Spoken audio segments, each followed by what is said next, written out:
H-Town, what's up?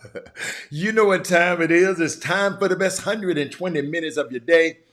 The Chop Shop, the nation's #1 urban sports talk show, and also your midday sports happy hour. Yours truly, Robert Hatter, alongside Jim Hicks and sometimes Chris Walker, coming to you live from Houston, Texas, but we're broadcasting all over the world via Facebook Live and YouTube Live. And it's a great, great day. It's Monday, and I am in Daytona Beach, Florida. Thank you for the people who came on to the show last night and helped me.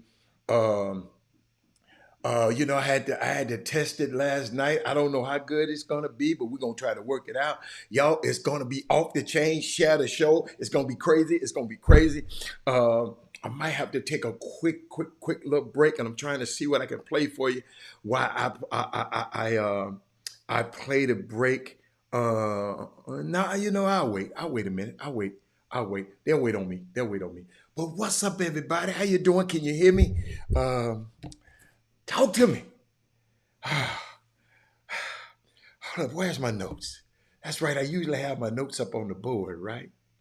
But guess what? I don't have my notes on the board today. Guess what I got my notes? Right here. Let's see. First of all, let's start. Let's start. Oh, I never thought I'd be saying this because I didn't know. Hold on. But that boy Usher, let me tell y'all something about that. Let me tell you something. Usher gave us a show. What's up? I see. Oh, let me talk to my starting five. Then I'm gonna get back. Let my starting five on YouTube. D. Holcomb, Joe Lewis. See, I'm not at home, so I ain't got all my gadgets now. Joe Lewis, Simeon Sims. I got Frank. Miles. Frank, I'm in Florida. I'm in Daytona. I know you weren't gonna come way over here, so I ain't calling mess with you. Rod Wells, Mark Edwards. Who we got on you, Facebook? We got Chris Brodnack. Chris Brodnack, you and Mindy, let me help y'all out. Sometimes when I be at a hotel and it's on Monday, sometimes Facebook be tripping. So y'all better be ready to go over to YouTube because you ain't gonna want to miss this. I'm just letting you, just in case. I don't know if they're gonna do it or not. You know, that is Moody, Daryl Anderson, all you YouTubers, Corey Willis, y'all got to be ready to go on to the YouTube in case. I see you, Kevin Freeman. I see you, Ivan Pettit. That man said, "What jam? I don't know what the hell Jermaine Dupri had on, man. I don't know. I don't know, but that's a good one. But y'all, you know what? Usher gave us a show. You know, he gave us a show. The R&B crooner truly brought the culture to Las Vegas. You know, brought Ludacris, Alicia Keys, the Jackson State Sonic Boom Band, the Sonic Boom of the South. His Super Bowl halftime show was one to remember. It's. I was just thinking about it. Let me just go there. Let's just stay there. You know, Usher took his shirt off, and he was trying to see why. This guy was telling me. He said, when Usher took his shirt off, it was a guy. He trying to see why this guy next to him started yelling so loud. You know, he said, "What the hell you yelling for a dude taking his shirt off?" You know, the dude said he looked at him crazy. The dude said, "Dude, I bet 10,000 that Usher was going to take his shirt off." And he did. Dude, you can bet for anything. They asked about you, Hatter. Let me tell you something. All my friends was out there. But I was on company business. I was with my young fellas. Let me tell you something. I wouldn't have traded this trip for nothing in the world. And I'm going to tell you about this trip when I get through talking about Usher. But y'all just think, I thought about this and I was thinking about y'all. Right? Hold on. In the first 6 weeks of 2024, I know who that is, Chad.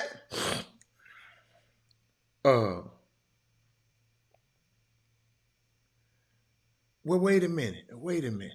Wait a minute. The man got a song called Don't Bring Your Girl Around Me Because I'm a True Player for Real. And you think he ain't gonna put his hands on you? Come on, Mindy. I can't believe that came out on your mouth. The man been rubbing on women all during the show. What you think of this Swiss Beast wife? I'm not.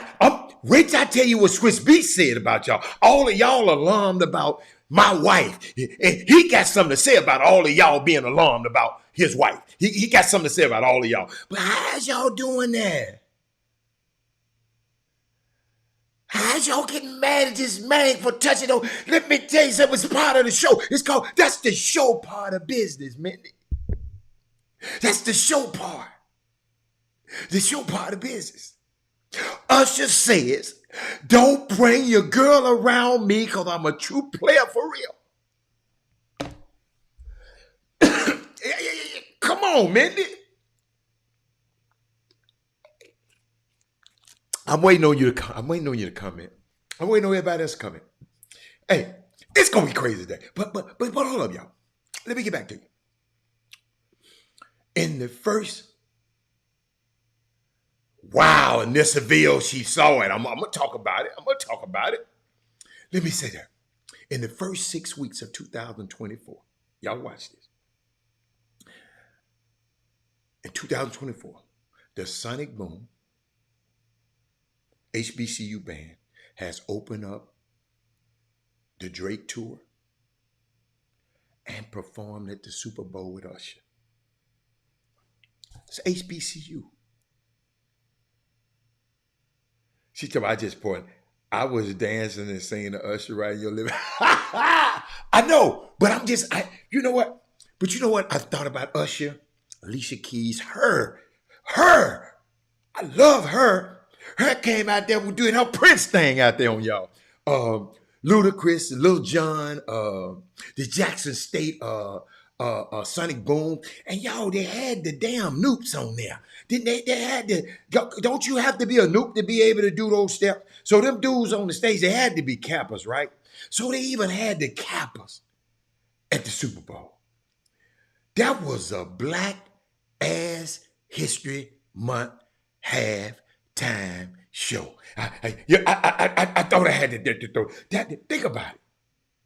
Usher brought up his Vegas residency crew. He brought up Alicia Keys, Jermaine Dupri. I don't know what the hell he was doing there. The Noops, Lil Jon, her, Will I Am, his skates, a stripper pole, and no Justin Bieber. Thank you.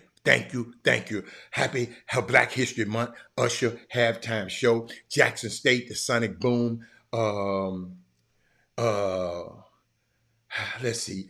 You have no idea how popular. I thought I mentioned Ludacris. Okay, I mentioned him first, long time ago, but I didn't mention him but I mentioned him at first.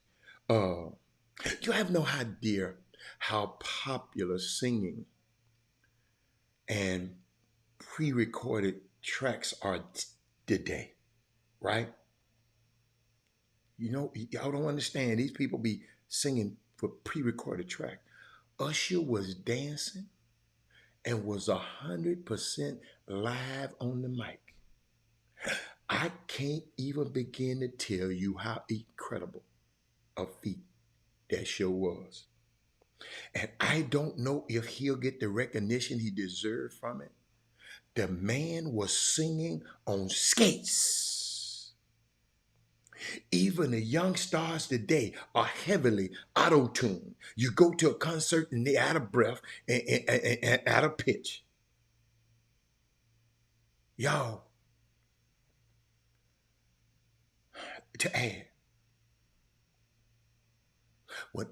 somebody was told me when Usher was 18 years old, he was singing at the VMAs and his mic went out. He ran over to the presenters. Y'all go Google it. He ran over to the presenters podium and sang at the podium mic until someone handed him a new working handheld mic. They don't get it, bruh. How difficult it is to perform extremely intricate dance sequence while simultaneously executing challenging vocal sequences live at a very high level. No one else can do it better than him, male or female.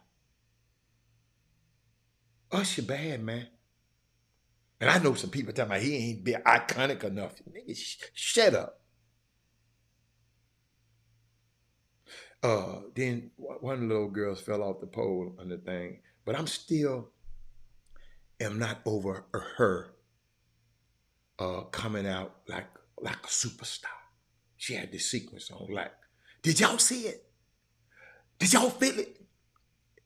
It was outer worldly to me. That was her moment. I mean, real stuff. It felt very shifting and effervescent. She floated out there and changed the whole energy. It was my favorite moment because she gave Usher a chance to change. When she came out there, she gave him a chance to change. But I had to share that with y'all. You know, I got to talk to my people. You know, I waited all night. Uh, y'all, let me tell you something. Last night, I did. She said I came for the halftime talk. Last night, I didn't have time, that much time. Well, I couldn't watch a lot of the show because I got to share some with y'all today too. It's kind of hold up. Uh, I want to share some with y'all because it was unique. Uh, I want to talk about. We went last night. We had to practice last night. He's at Vina del Mar, Chile. Okay, he's over in Chile. All right. My grandson, he was doing good. Hey, hey, I love y'all last night. But y'all know y'all need to share the show because I'm finna share something with y'all that ain't I don't think you probably ever heard before. I'm finna share something with y'all. It blew me away, so I know it's gonna blow you away. But last night while I was testing the live show, my grandson just called me, and I had to talk to him. I had to hang up the show. Um, she told me the game was good. My home was good. Yes, he was a beast. Um, uh, before go back to Mahomes, I'm gonna come back to. I'm gonna come back to. Maybe I can talk about Mahomes a little bit. Let's see. Did I have it? Did I have Mahomes? I got so much stuff to talk about. Yes. I can give you. I can give you a little Mahomes. I can talk about a game manager went down and got 3 points last night, and a game changer went and got six last night, Mindy. But somebody was mad at the guy who said it. I'm talking about Cam Newton. Some of y'all was too, but I didn't let nobody pile it. But the game manager Brock Purdy went down and got three, and the game changer. Patrick Mahomes went down and got six and won the game. The worst Chiefs teams. Think about this. This was one of the worst Chiefs teams. Receivers that led the leagues in drops all year, the most difficult path to the Super Bowl. Mahomes is him. He's him. Purdy did okay, but he's a game manager, just like I said. Uh, he is him. Yeah, but Purdy, Purdy got a good team behind him. Let me see. I see. What's up, Chop Shop? Usher just added Houston. Okay. I'm not going to see him. That game was so good too. The man. Okay, let me see. The top of the evening, Mr. Hatter. If you get time today, can we talk about the Nigerian who was the chief executive of a bank that was in America? Do you think it was? No, I'm not going to talk about that mess. Uh, I'm not going to talk about that mess.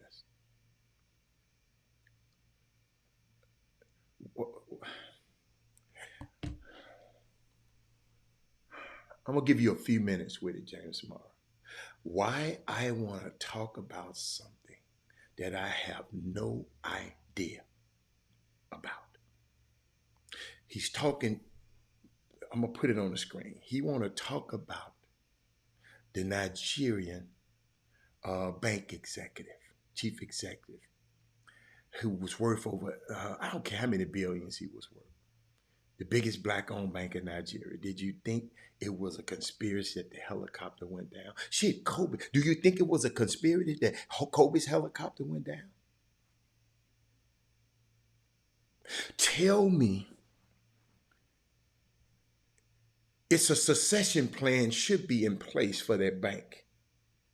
So tell me, I don't even want to talk about that. I don't want to talk about that. I don't want to talk about that. I'll let y'all look that up. I just don't want to talk about that. That's just something. That's above my pay grade and something. I don't have no idea why somebody want to kill him. Why they could have killed him in Nigeria. They could have killed him somewhere else. They could have killed him somewhere else. Why they come to the Mojave Desert? Why him and his wife and his kids on the plane to kill him? On helicopters go down. So I don't know. I just I don't know enough about it. I don't know but he could have got killed. He should have stayed his ass in Nigeria then. You know what I'm saying? But let me get back. Let me get back. Let me get back. Let me get back. Let me get back. But I did like to talk about the Super Bowl last night. Uh, the first 2 hours was terrible, and I was frank. That final hour was some fire. One thing I do like about that Super Bowl last night, Nick Bosa is 0-2 in his career during Black History Month. If you don't know what I mean, just go look up Nick Bosa, then you'll know what I mean. Uh, Thank you, Mindy. Thank you, Mindy. Uh, but y'all, did y'all watch the game a little bit? Was it me, or was that the quietest Super Bowl crowd you ever heard? Now, I mean, it was a minimum. It's a minimum of 7,500 to get into the door. It makes sense, but it was corporate America in there that night, last night, so it wasn't that much cheering. And today, the other day was the first time the Super Bowl was played. Hold up, y'all, I got to and played like this.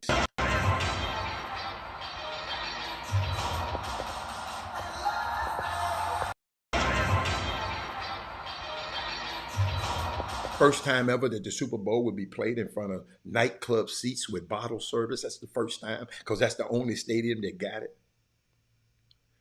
Can y'all imagine if Baltimore and Detroit would have made the Super Bowl? Oh my God, them sections would have been lit. Oh my God.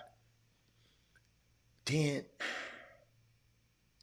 when you actually think about it, I was thinking about something last night. Mindy just brought up the commercials. When you actually think about it, Verizon was in a Beyonce commercial last night.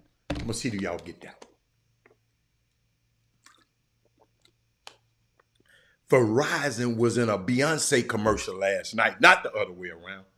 Verizon must have gave Beyonce a check because she hasn't talked that much in one time since the old Destiny Child interview. She don't talk.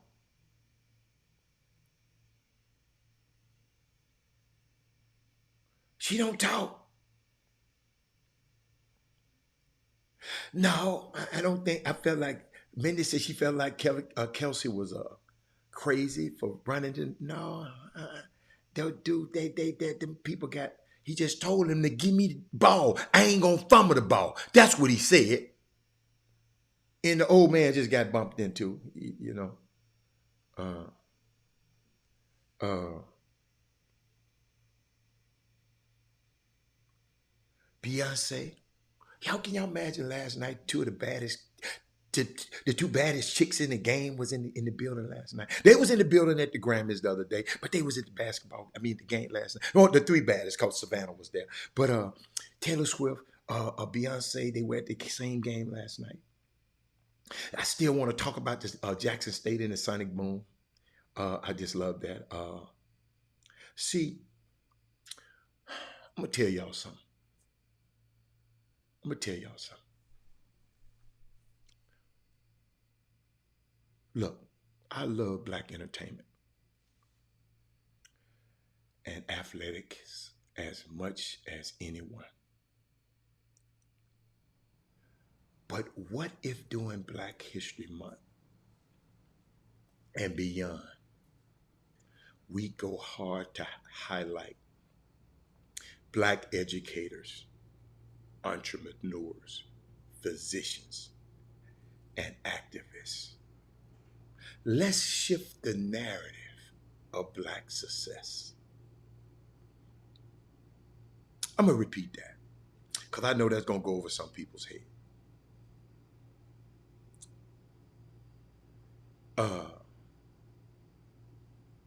I love black entertainment and athletics. I'm a part of it. I'm on a trip right now with athletics as much as anyone. But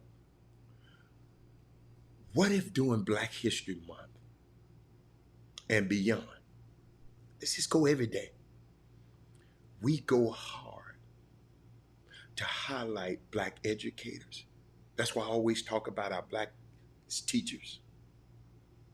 If y'all send me some at Chop Shop Htx at gmail.com, I would love to highlight black educators, black entrepreneurs, and black physicians and black activists. You follow me? Y'all got that? I hope y'all got that. Don't let y'all Eric trying to be important. Y'all notice I ain't said nothing to him. I'm doing him like I'm doing somebody else. I ain't saying nothing to him. That message I just gave y'all a minute ago, I'm going to repeat it one more time. Robert Hatter, love black entertainment and black athletics as much as anyone. But Mindy, what if during Black History Month and beyond, we go hard to to highlight black educators, entrepreneurs, physicians, and activists? Let's shift the narrative of black success. Because it's a black educator successful, entrepreneurs successful, physicians successful, activists successful. Athletes and entertainers ain't the only successful people around.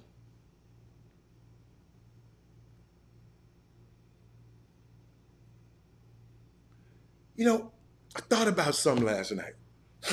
Because we walked in the building, some young people, young guys, part of the support staff. And we walked in Bethune-Cookman University last night, right? And they was looking around, man, this looked like a JUCO gym. This looked like this. This looked like this. This looked like a high school gym. You know what I told them young people? Do me a favor, come in. Look around. Look at the architecture in this building. Look at the bleachers. This is 100, I think, and it might be a 111-year-old university. Might be more, 119-year-old university. This building was built long time ago. This is historic ground, young fella, you're walking on. Before you walk in and talk about it, look like a JUCO or another. Listen, this all we had. And Mindy, you know I did what I did. See, their founder, Mary McLeod Bethune, started that university in 1904 with $150 in faith of God. So when you young people walk into history and don't know I know why I'm on these trips. I know why I'm in this situation. Because our young people just don't know. Because most of y'all don't know that there's a history behind all of that. There's a deep, strong roots and legacies on that ground that we're going to walk on again in a few minutes when I go over to the gym. Their founder, Mary McLeod Bethune started this university. Listen to me, y'all. In 1904 with $150 in the faith of God. But her vision. See, y'all, look at the facilities. Look at this. Look at Texas A&M got facilities. They got this. They got this. They got that. But let me tell you something. But her vision to provide the kind of education that builds lives, better lives, was strong. Against all odds, her resiliency, her creativity, her entrepreneurial spirit were unwavering and her impact unquestionable. Dr. Bethune dedicated her life and service to educating African Americans and advance civil rights. Her spirits guide that campus today. Dr. Bethune's powerful presence looms large on the campus. I ain't gonna lie, I felt her when I walked on that campus last night. But our young people don't know that. They know it now. You're coming in at the facility. Yes, we just came from Florida A&M. Florida A&M had immaculate facility. But what you didn't realize, young man, what I told him last night, this was all we had. They wouldn't let us go to their other schools. No matter how smart we were, no matter how educated we were, they wouldn't let us. That's all we had. Ladies and gentlemen, you know what I was thinking about too last night, Mindy? About the game? All them people was entertainers for Usher. Where did they go after the game? Where the hell they before the game? Because they ain't got no seats. Johnny, you can't. Johnny, I got something else for you. Johnny, I'm finna blow you up. Johnny, you might want to text, tag, and tell every friend you got. Because I'm finna give you something I know you ain't never had before. Johnny, you might want to text tag every one of y'all. Y'all might want to share this show right now. Because I'm going to give it to you right now. Yes, I'm going to give it to you right now. Then I get back to all this other stuff. I told y'all, I can talk about what's trending, but I can talk about what's not trending and stuff we need to know. I'm going to give you a little trending. Boy, I got something for you. So I'm going to give you a chance. Have any of everybody on YouTube push the thumbs up, and everybody on Facebook, put the like button and share the show right now. Everybody.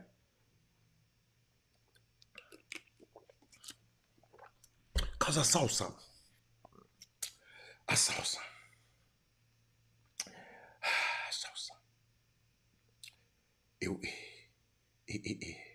It's just for us. It's just for us. It's just for us. I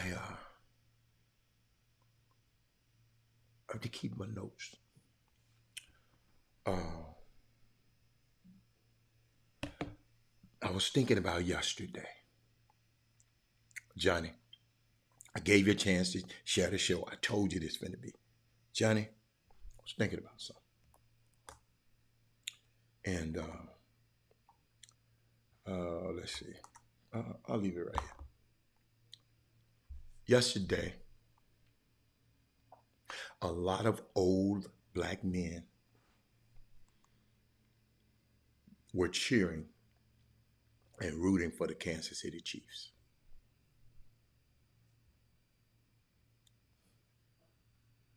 Hold up, because I might have to get my thing so I can make a sound, because I might need some sound.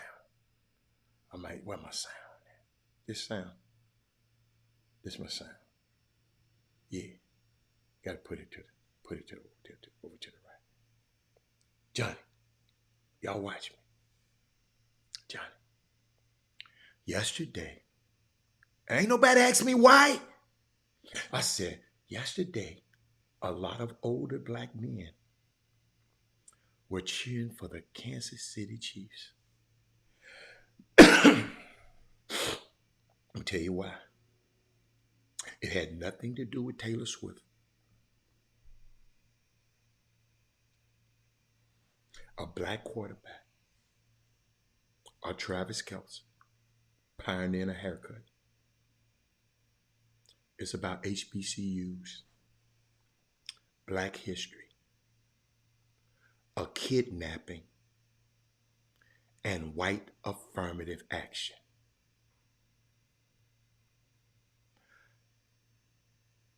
My topic for today: how racism invented the Super Bowl. Y'all ready?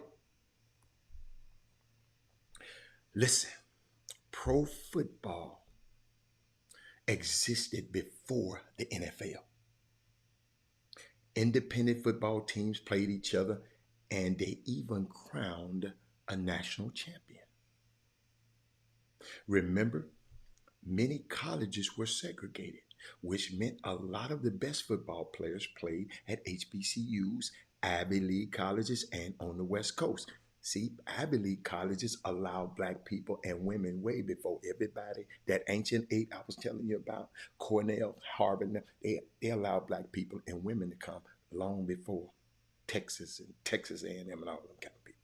Okay, just in case you didn't know. But meanwhile, the biggest pro football clubs were in the Midwest, especially in Ohio. Usually these teams were all white. But as it became more competitive, Midwest football clubs began hiring black and Native American players anywhere they could find them because they wanted to win. For instance, in 1919, the Rock Island Independents were tired of being also rans, so they signed Bobby Marshall, a black player who basically led a crew that went from team to team in Minnesota. They only lost one game on their way to winning the national championship. So on August the 20th, 1920, the Independents and the 10 other teams met at a car dealership in Canton, Ohio to form the American Professional Football Conference, which we now call the NFL. Initially, the NFL could still play against non-NFL teams. So when the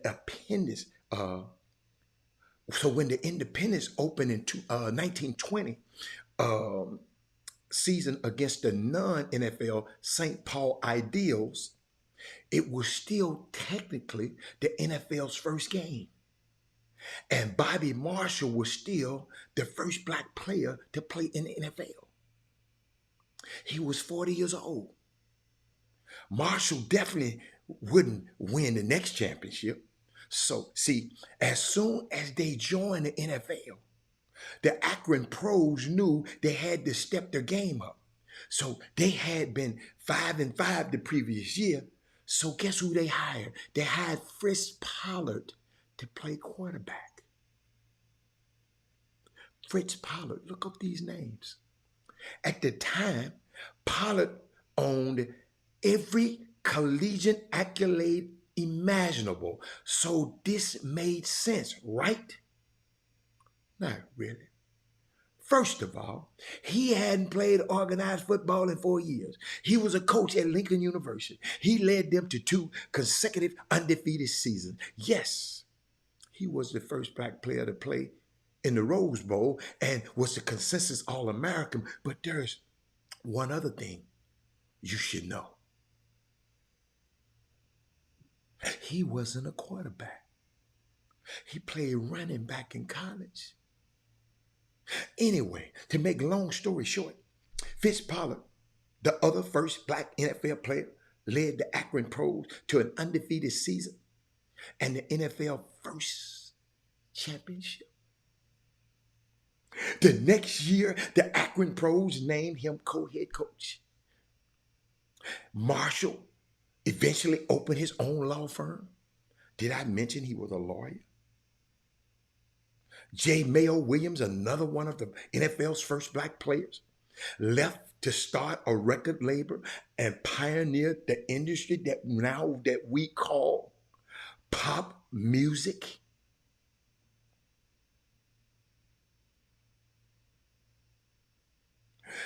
They called it race music back then. Hold up, hold up. With Maureen in there, I'm finna post it for y'all. I'm finna post that little part for you. See, I be liking to give y'all something that y'all can feel. Hold up. That's for the YouTube. Well, where my Facebook people at? Where my Facebook people? I got something for y'all too. Hold on, I'm looking for my Facebook people. Where they at? Hold on. I'm gonna post something for y'all. I'm gonna post something for y'all too. Hold on. This stuff is good. This stuff is good. Hold on. Where's that? Where's? Let me see. No, that ain't it. I'm trying to get to you, to my Facebook people. Well, I try to post. I try to post to y'all. Hold up. Can I post it? No, I can't post it on the screen. Uh, hold up. I got something for y'all. I can't do y'all like that. I got to look out for my people. Hold up. Chop Shop. Watch this. There it come. There it come. Ah, damn. Come on. Quit playing around with my people. All right. Okay. Now where was I? All right. Y'all remember Paul Robeson? Paul Robeson, right? Also played in the 1921 season. Anyway, black players were integral to the NFL's founding. But at the opening of the 1927 season, every single black player was kicked out of the NFL. No one knows why. No one has ever explained what happened. We know what happened, but we know what happened. But after the protest, the NFL allowed one black player each season. Not one per team, one total. Come on. I ain't finished. In 1933, Boston Braves owner George Preston Marshall brought the franchise. Marshall was rich and the NFL wanted him, so they agreed to his 1-year contract. No black players. He got his color line. Wow. The NFL would eventually sign 2 black players in 1946 only because the Cleveland Rams moved to LA. And the city in LA wouldn't lease the stadium to a segregated team. LA been ahead of the game all the time. California been ahead. Before Marshall brought the team that would become the Redskins, all the NFL champions were basically crowned. But in 1933, they started having an end of the season game that determined the champion. To prevent teams from just signing a bunch of black players to win the championship, NFL players agreed to an unofficial black cap, limiting the number of black players per team. When you look at the NFL rosters, it actually seemed like the NFL integrated in the late 40s. In reality, only 1 or 2 actually played at the time. And because of the black cap, they earned about 4 times less than the white players. Even white players knew it. They literally thought it was unfair if the team had too many black players on it. Then in 1960, everything changed. The upstart, the American Football League began playing games. It was it is an immediate hit because it was basically the NFL, except one difference. They had black players. To compete with the NFL, some AFL teams paid black players more than they could earn in the NFL. So some actively recruited big name black players. Others scoured the HBCUs for talent. TSUs and the Bethune-Cookmans, the Jackson States. This isn't a radical woke opinion. You know who else said this? The NFL. Hold on. The NFL even said this. Hold on. Let me copy the link and put that link up there for you. The NFL even said this, y'all. Hold on. Y'all, hold on. Let me put it on. Let me put it for y'all. Y'all NFL even told y'all. Robert Hatter just giving y'all the truth. I'm sorry. I told y'all they called me the butcher. I'm going to serve it to you raw. And you season it the way you want to. Okay? Now, watch this. Watch this. Watch this. Who is it? Check this out. And then there were the Dallas Texans. The Dallas Texans. The Texans wanted to draft a black player named Abner Hayes. But the Steelers had drafted him in the 5th round of the NFL. And every kid wanted to play in the NFL. The Steelers coach and quarterback came up to visit Hayes, right? Okay. He said, the white boys were dead drunk when they came to visit, but it was still nice. There was just one problem. Hayes' daddy, the white recruiters came up trying to recruit the kid and they was drunk. The problem was Hayes' daddy was a minister and a civil rights activist.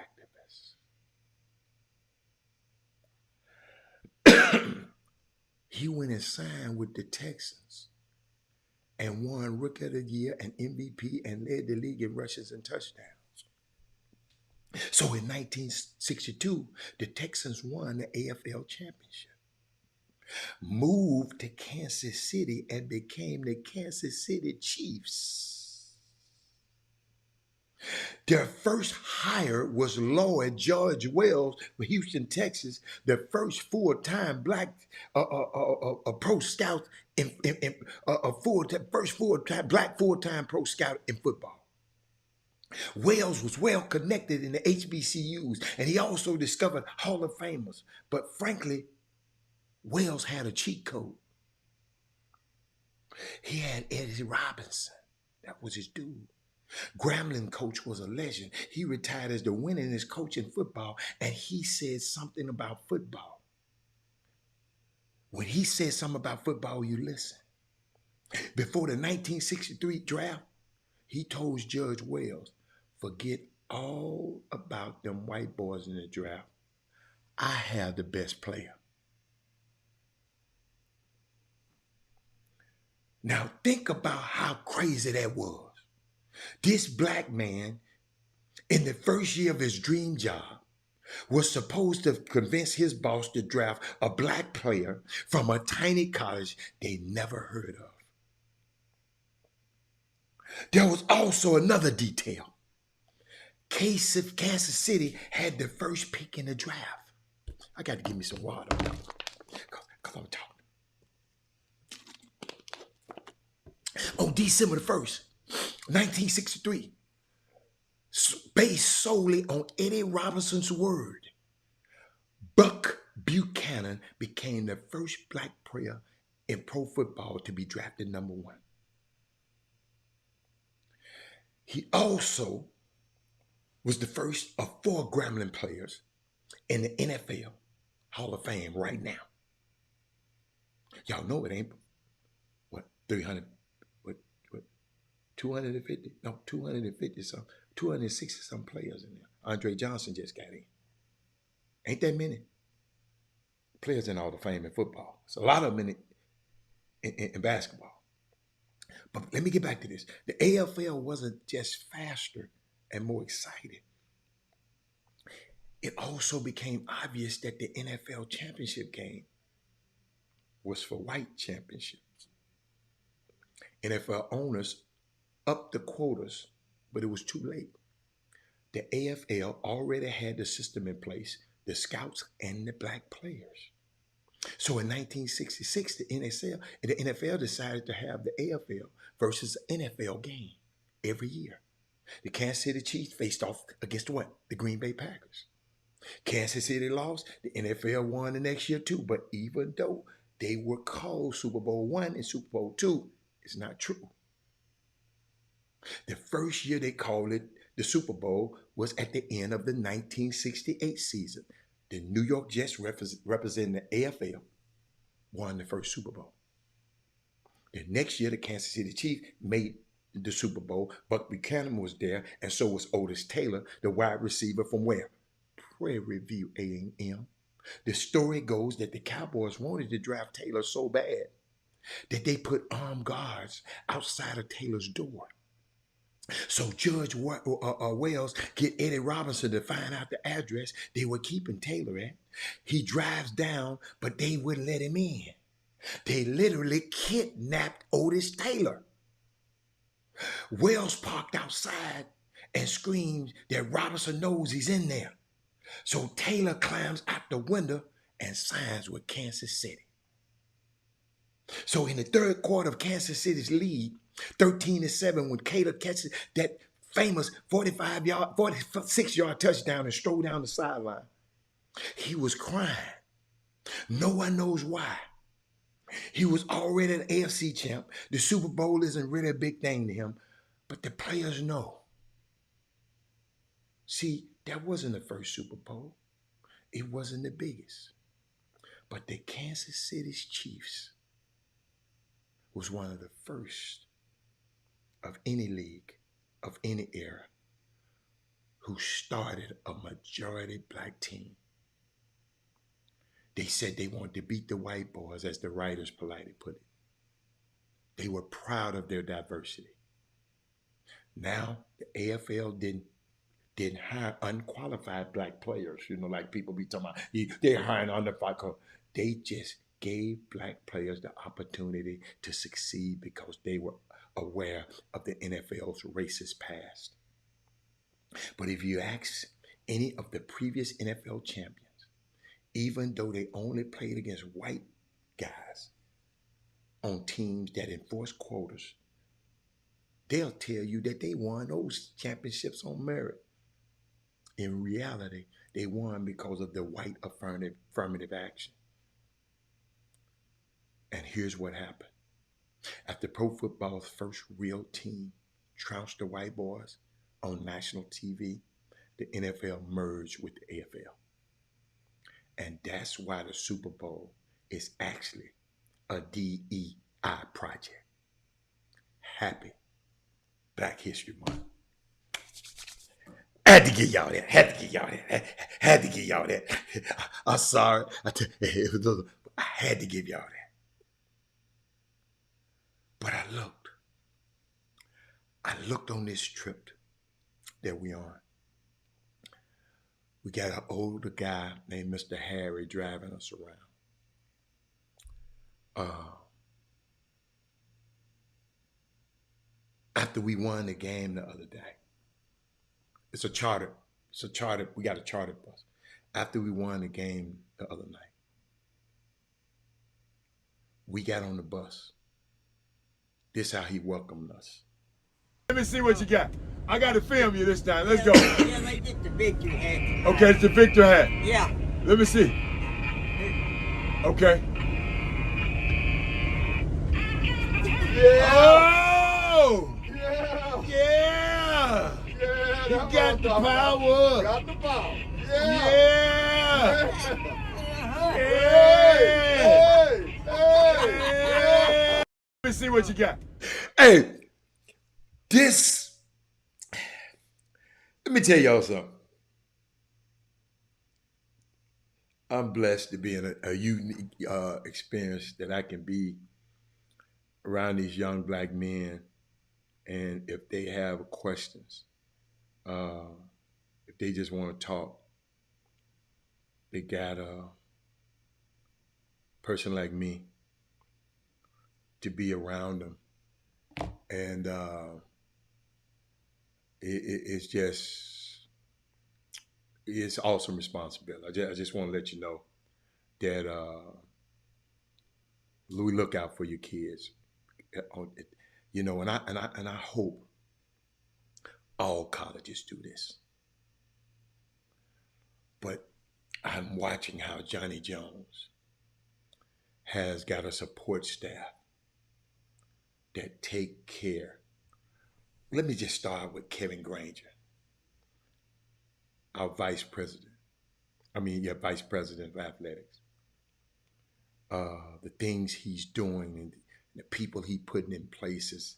Um, I don't take this for granted. Johnny said, "How do you told that history story like nobody else?" We were told that story at Prairie View. Good, Johnny. Coaches figured if they weren't winning, yes, it's a great, great story.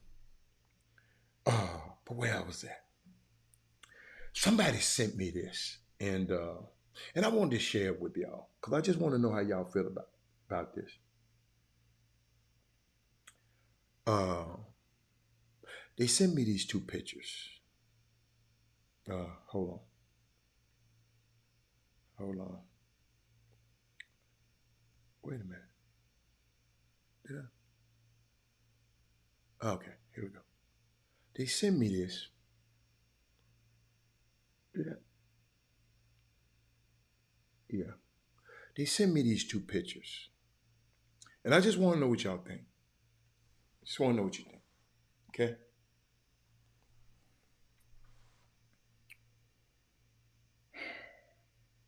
They said, Robert,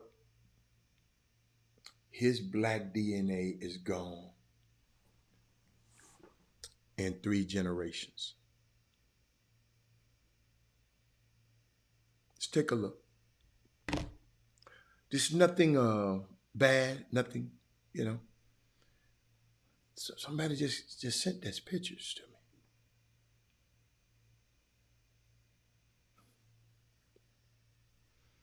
This young man, his dad, marries and have a baby by his wife, Patrick's mother. And Pat goes here. And he marries Brittany. And just say his DNA is going to be gone in 3 generations. You don't have to comment on it. That's just something to make you say, I didn't think about it. And by the way, let me read to y'all what Swiss Beats said last night. He said, y'all talking about the wrong damn thing. Swiss Beats is Alicia Keys' husband who usher. I don't want to show it because I think it's copyrighted. I hope y'all seen it. I don't want. I got it on tape, but I just don't want to show it because it's copyrighted. But he said, y'all don't see the amazing dress covering the entire stadium. Tonight's performance was nothing but amazing with 2 amazing giants. Congratulations, Usher, and my love, Alicia Keys. That song is a classic. We don't do negative vibes on this side. We make history. Ooh. Go see Giants at the Brooklyn Museum. It's open until July. Blessings. That's Giants is their him and his wife's exhibit at the Brooklyn Museum. Did y'all see how player that is? Whoa, hold up. Did y'all see? Because you know I talked to some of the youngsters on the team. They mad to my, oh, I had to see him. I had to see him afterwards for grinding on my wife. I had to see him for putting my hand on my, that's like, they were getting a little territorial, and I listened to them. I was sitting there eating with them this morning at breakfast, and that's the way they felt. But that woman's husband, did y'all see it? Hold up. Did y'all see it? Did y'all hear what he said, Sonya? See, he ain't insecure. He said, man, that woman gonna come home to me and her children. She was a show. I was a show. Imagine if all of us thought like this. Watch this. Y'all talking about the wrong damn thing. What, Mindy? Y'all don't see that amazing dress covering the entire stadium? Did y'all see that art? This man is a collector of art. His wife and he are artists. Usher is an artist. That was an art form that his wife was putting. His wife was putting some on wax. Over 100 and some million people saw. Sonya is the only one, and Tony the only one understanding what I'm talking about right now. Trey Phillips, that man know his wife is an entertainer. And Trey Phillips the only one. Watch this, Trey. Watch this, Mindy. The man said the dress covered the whole entire stadium. He make me want to go back and see what happened. I know that dress went up like that, and I didn't know where the hell was going. He said tonight's performance was nothing but amazing with two amazing giants. Watch this, Minnie. Notice he plugged giants. Congratulations, Usher, and to my love, Alicia Keys. That song is a classic. You notice what I'm going to talk to the guys about when we get on the bus. We don't do negative vibes over here in this house. Oh, I like that. He said, on this side, we make history, Ayana Green. Oh, this is my type of dude. Hold on. Then he plugged his exhibit at the Brooklyn Museum. Yeah, Ayana. He said, go see the Giants at the Brooklyn Museum. It's open until July. What? July. Blessings. I'm just gonna let y'all. See, if I had said something negative, if I'd have said some stupid ass Shannon Sharp stuff, y'all would have been all over it. But when I say something like this, that can change the way you look at your wife, your woman, your situation. Summer basketball. What if in summer basketball, the guys had attitudes like this?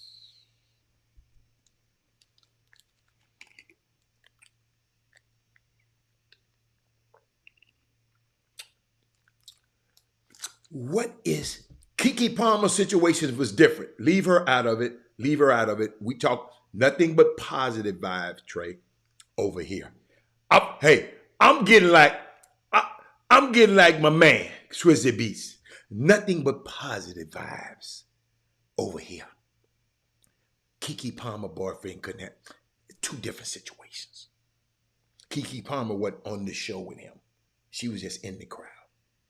Different situations.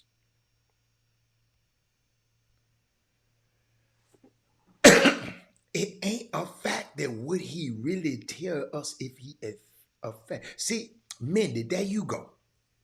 Two different situations. He said, see y'all, let me read it again because Mindy didn't hear it and Trey Phillips didn't hear it. Let me read it one more time. Let me read it because y'all talking about Keke Palmer and that stupid ass mess. Let me read it again to the people in the back because some people didn't get it. I know y'all didn't get it because I see you coming. He said, you had to come out. I wondered did he feel that way. What he did say, because all you can go is about what he said. He said, y'all talking about the wrong damn thing. Y'all didn't see the amazing dress covering the stadium, the entire stadium?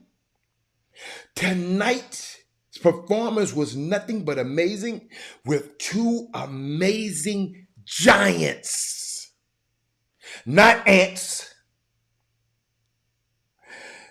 not turtles, two giants. Congratulations, Usher. And my love, Alicia Keys. That song is a classic. We don't do negative vibes over here. This side, we make history. We make history. Go see the Giants.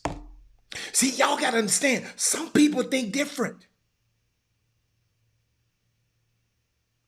Some people be thinking different. I just think different. I love when people, not one time, Mindy, and you're right, that's your opinion, because that's the way you think. Not one time did I say, well, he just saying that for Twitter. Because he didn't have to say nothing. This is a made man right here, Swiss B. You got to know who Swiss Beats is first. First of all, you got to know who he is first. Go look up his history. Go look up his history. He one of them dudes. He one of these dudes. Hey, Mindy, he one of them dudes. If he had a felt that, Mindy, let me help you. He one of them dudes that just sit over there and let his girl just go. He know where she coming back to. You better go look at the history of their relationship.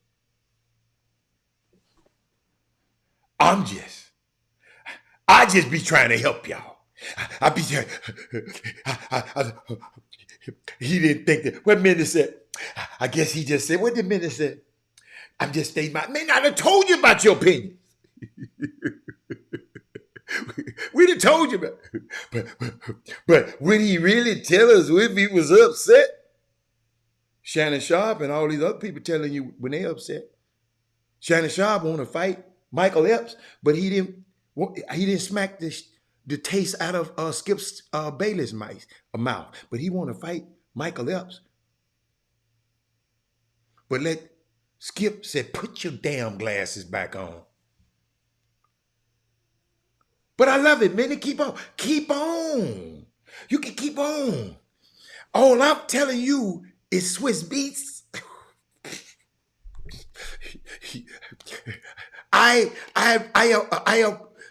He Renaissance man. He's a Renaissance man. But let me keep going. Where was I at? How did I get there? I just wanted to share that with y'all. I ain't put that on. But you know what? And I'd be remiss. I got to shout out to my young fellas. Herb, I'm glad you're on the show. Hey, think about this now. Hold on. What's my boy name? Corey Holcomb to talk bad about him. Let me see how many times. And think about this. Michael Epps said, dude, I'm going to be in Indianapolis. You're going to be in Indianapolis for the All-Star game. I'll see. You always talking about you're going to see somebody. But Skip Bayless talked to you like you was a... But let me keep going. Shout out TSU basketball. Hey, let me give y'all something that happened over the weekend. I ain't talked to y'all since the weekend. But Zyterius Mortal and Jalen Weisinger sparked TSU an overtime road win on Florida A&M. Heard. For the second straight weekend, Texas Southern's men's basketball team rode the hot hands of its backcourts. as the Tigers rallied back in overtime for a 78-75 road victory over Florida A&M. It was Marcus D. Let me tell y'all something. People were calling me all over the country. I cannot believe people are listening to that broadcast.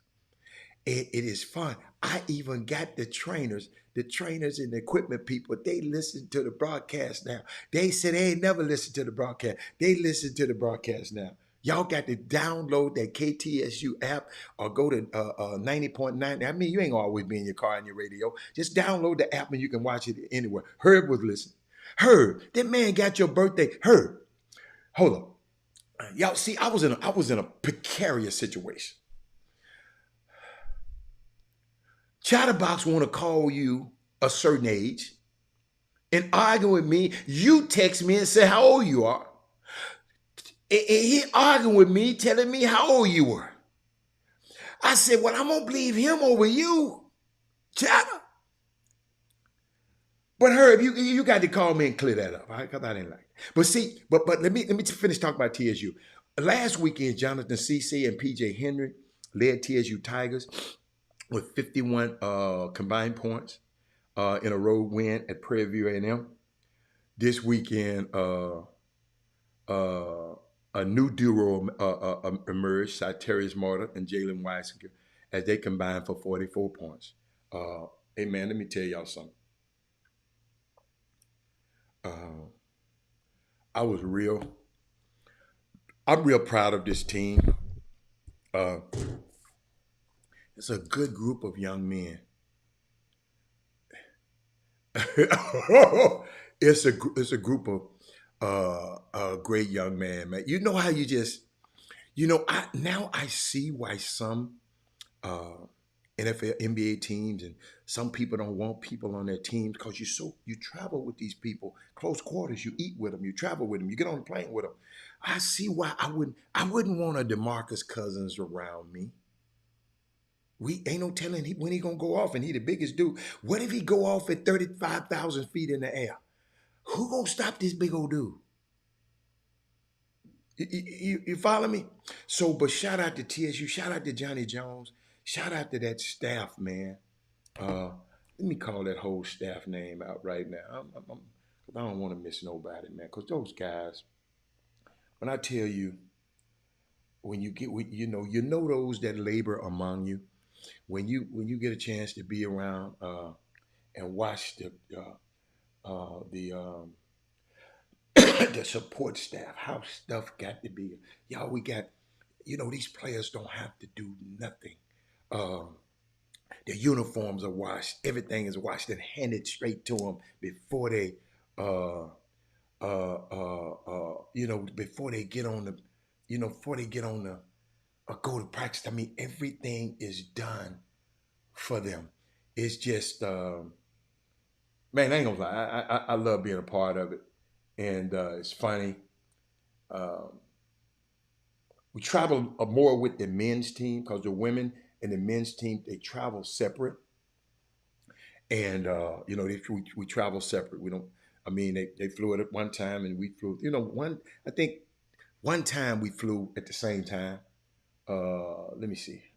I just want to shout out to all of these guys on this roster. Let me just go through all of them. Let me go to Kobe Granger, Kenny Hunter, uh, uh, Jamar Young, P.J. Henry, Chris Craig, Jalen Weisinger, Deion Stroud, Shakir O'Neal, Jonathan Cece, Zyterius Mortal, Zaire Hayes, Mario Davis, um, Grayson Carter, Keelan Farouk, and Xavier Ball, and that coaching staff: Johnny Jones, Sharon Chapman, Josh White, Stacy Howell Hollowell, uh, John Jones Jr., Michael Aransky. He's the business operator. He's the guy he's the logistics guy that moves us here to here to here, the hotel, everything. And then we got a new addition to that team, Ricky Hewell, unbelievable addition to the staff. And man, I just don't nobody, if I don't say it, ain't nobody else gonna say it. So Shout out to those people that because they take care of our young student athletes, and shout out to Kevin Allen who runs the fueling station at the at the school where all the kids if they if the if they're practicing and might be too late to go to the cafeteria the last time it eat, you can't eat, you go to the fueling station and get you some fuel until you can get back and get in again. So shout out to them. And let's see where I'm going next. Y'all see I'm a little all over the place because I don't have all my stuff in front of me. But I wanted to talk about something else. That's a lot of stuff. A lot of stuff. I wanted to talk about the Niners a little bit. I looked at the Niners last night, Mindy, and I was watching it, and I'm struck by three facts. Christian McCaffrey was once a Panthers running back, Carolina Panthers. Steve Wilkes, the defensive coordinator, the guy that kept showing, who was drawing up the defense, was the Panthers head coach. And Harrison Buckner, the kicker who kicked the kicks, was once the Panthers kicker. So the Panthers has had good people. They just hadn't had good leadership. And I was thinking about that. I said, wow. So now, what time is it? Yeah. Tell me what your best commercial was last night. I ain't gonna give y'all mine. I ain't gonna let y'all steal mine. What's your commercials from last night? Y'all talk to me. What was your commercials from last night? Tell me. Oh, y'all know what mine was. If you don't know what mine was, something wrong with you. Y'all know what mine was. What was your commercial last night? The trainers on the team and the managers are the most important team. Heard. I ain't gonna tell you no lie. You are absolutely right. They're very, very valuable. Don't let let me tell you something. Them trainers. Who you like, Johnny? Tell me who y'all like last night. Y'all hold up a minute. Let me turn this. Let me give me some. Let me turn this down.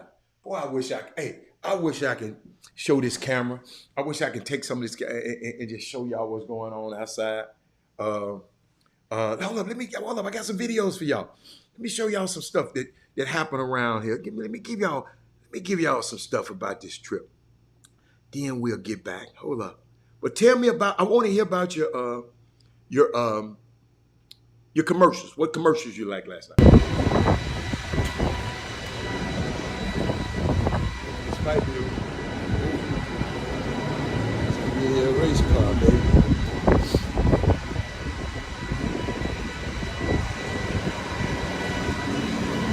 Yes, sir.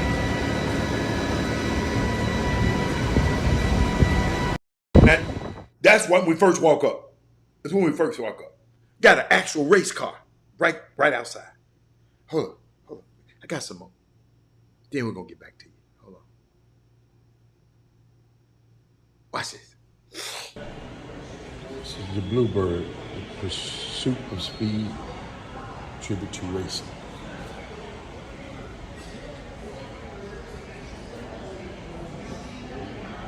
Oh my goodness. Man, look at it. Look how nice that is.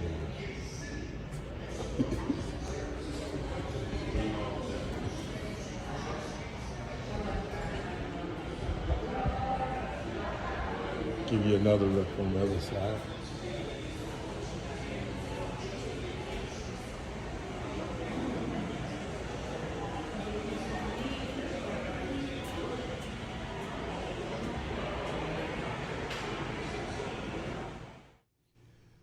Y'all, that's what we had yesterday. Let me see.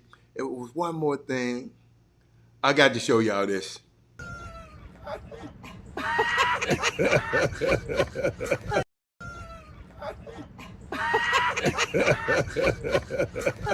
That's our bus driver. He has so. I mean, he is one of the.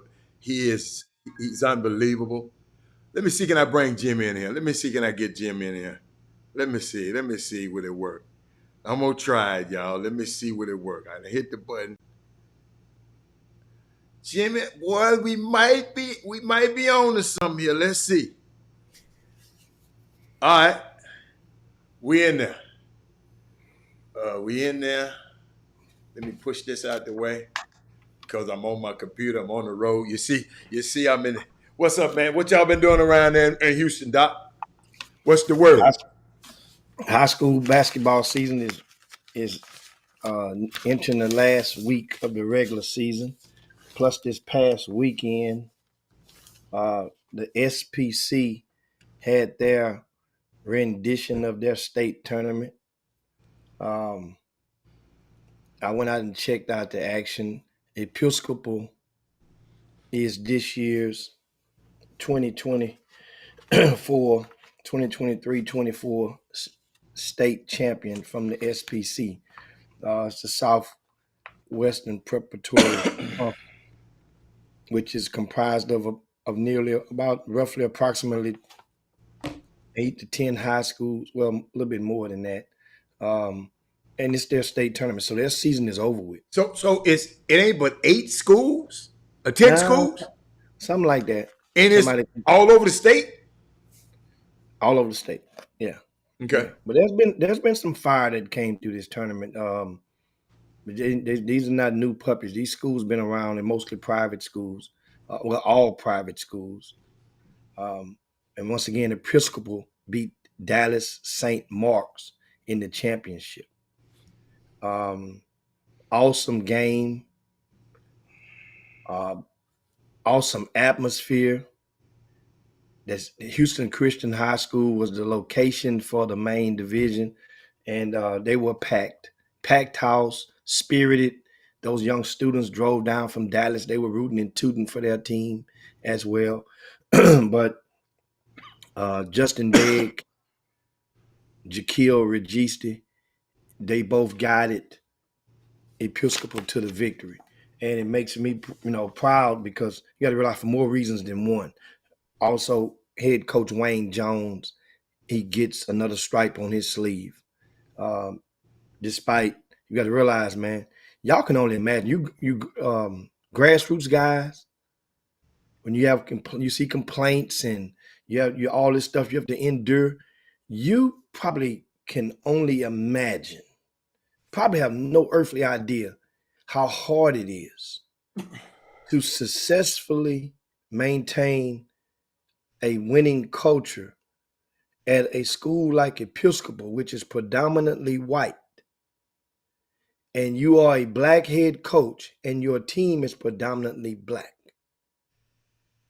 That is not an easy task at all because So why you take on the task? Why would you take on the task?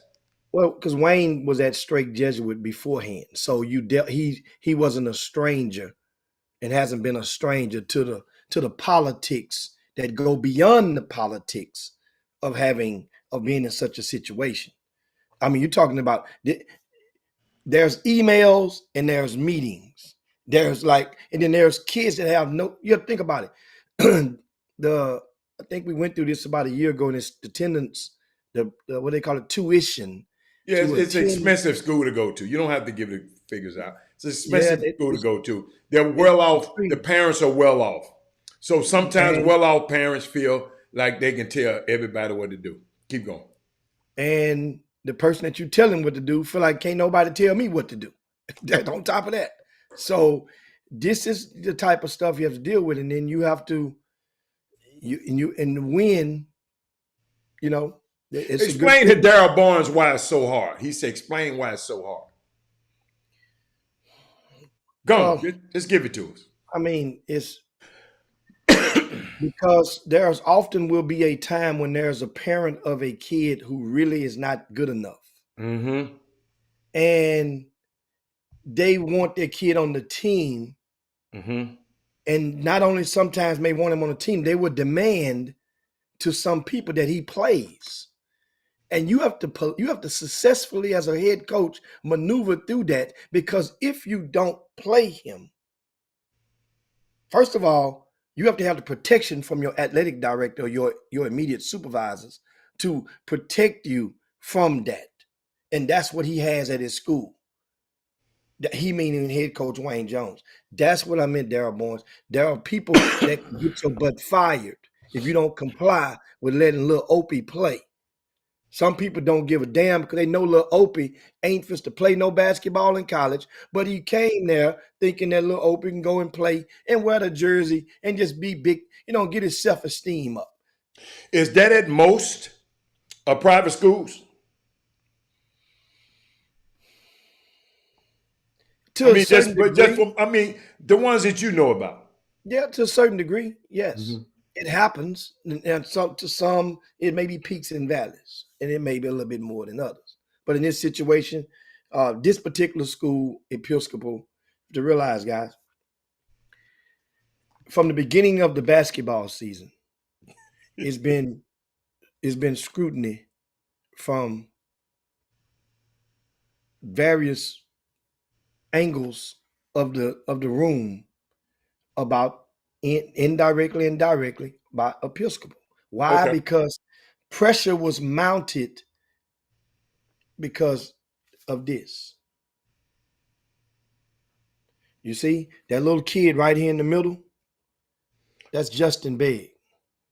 Okay. And he goes to Episcopal. And so what happens is there are people, what is he doing on the front cover? Why didn't so and so make the front cover?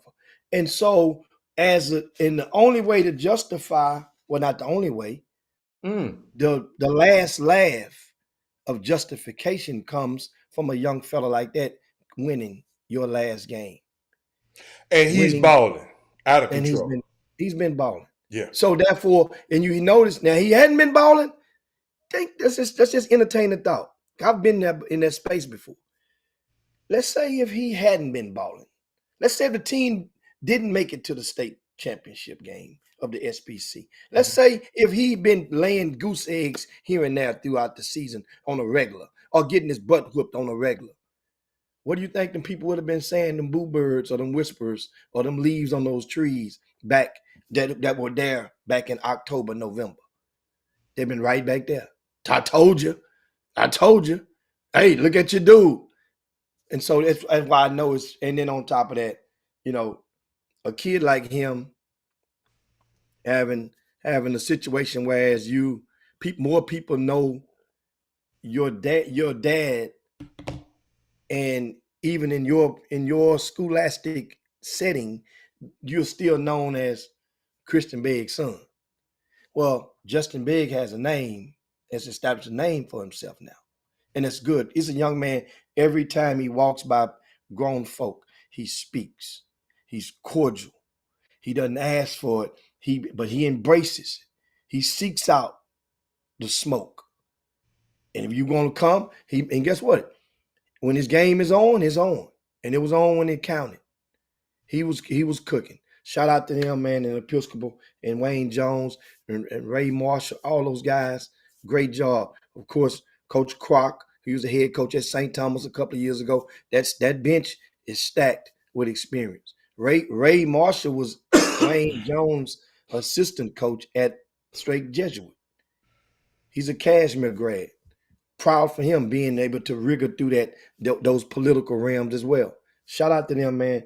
Now, what else happened this past weekend? A few high schools have clinched first place in their districts. This is the last week of the regular season. It's the UIL season. It's last week. Can't wait till these playoffs start. I'm hyped for that. And you already remember we gave you guys news and we anticipated that Shadow Creek is one of those teams that clinched first place already, their first seed in their district. I think it's 23-6A. Bryce Jackson made his season debut this past weekend. The team, as expected, I think that whenever a team, whenever that star player comes, it's gonna it's not a smooth transition because everybody's roles it has to somewhat change. But he came out there, scored double digits in a very close win over A. Leaf Taylor. Uh, so they got the W. They is straight Shadow Creek. Bryce Jackson, in case you didn't know, he's about 6'5". Last time I saw him, um, this young man, he's an 11th grader now. This is his first time playing a regular season basketball game since the ninth grade. You follow me? To think about the anticipation and to be out that long from competitive, organized action.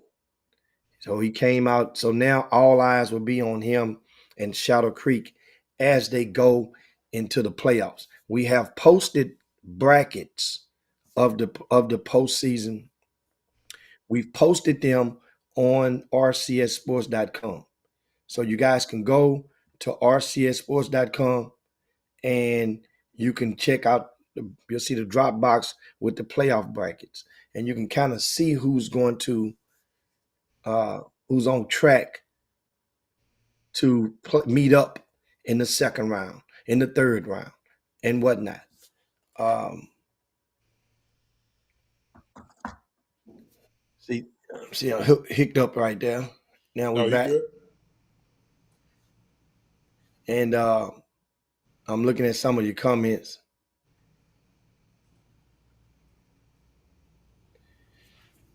Oh, oh, yeah, yeah, looking at Barnes coming. Yeah, I think you're talking people outside of Episcopal. Yeah, I'm talking about people outside of Episcopal that I know for certain.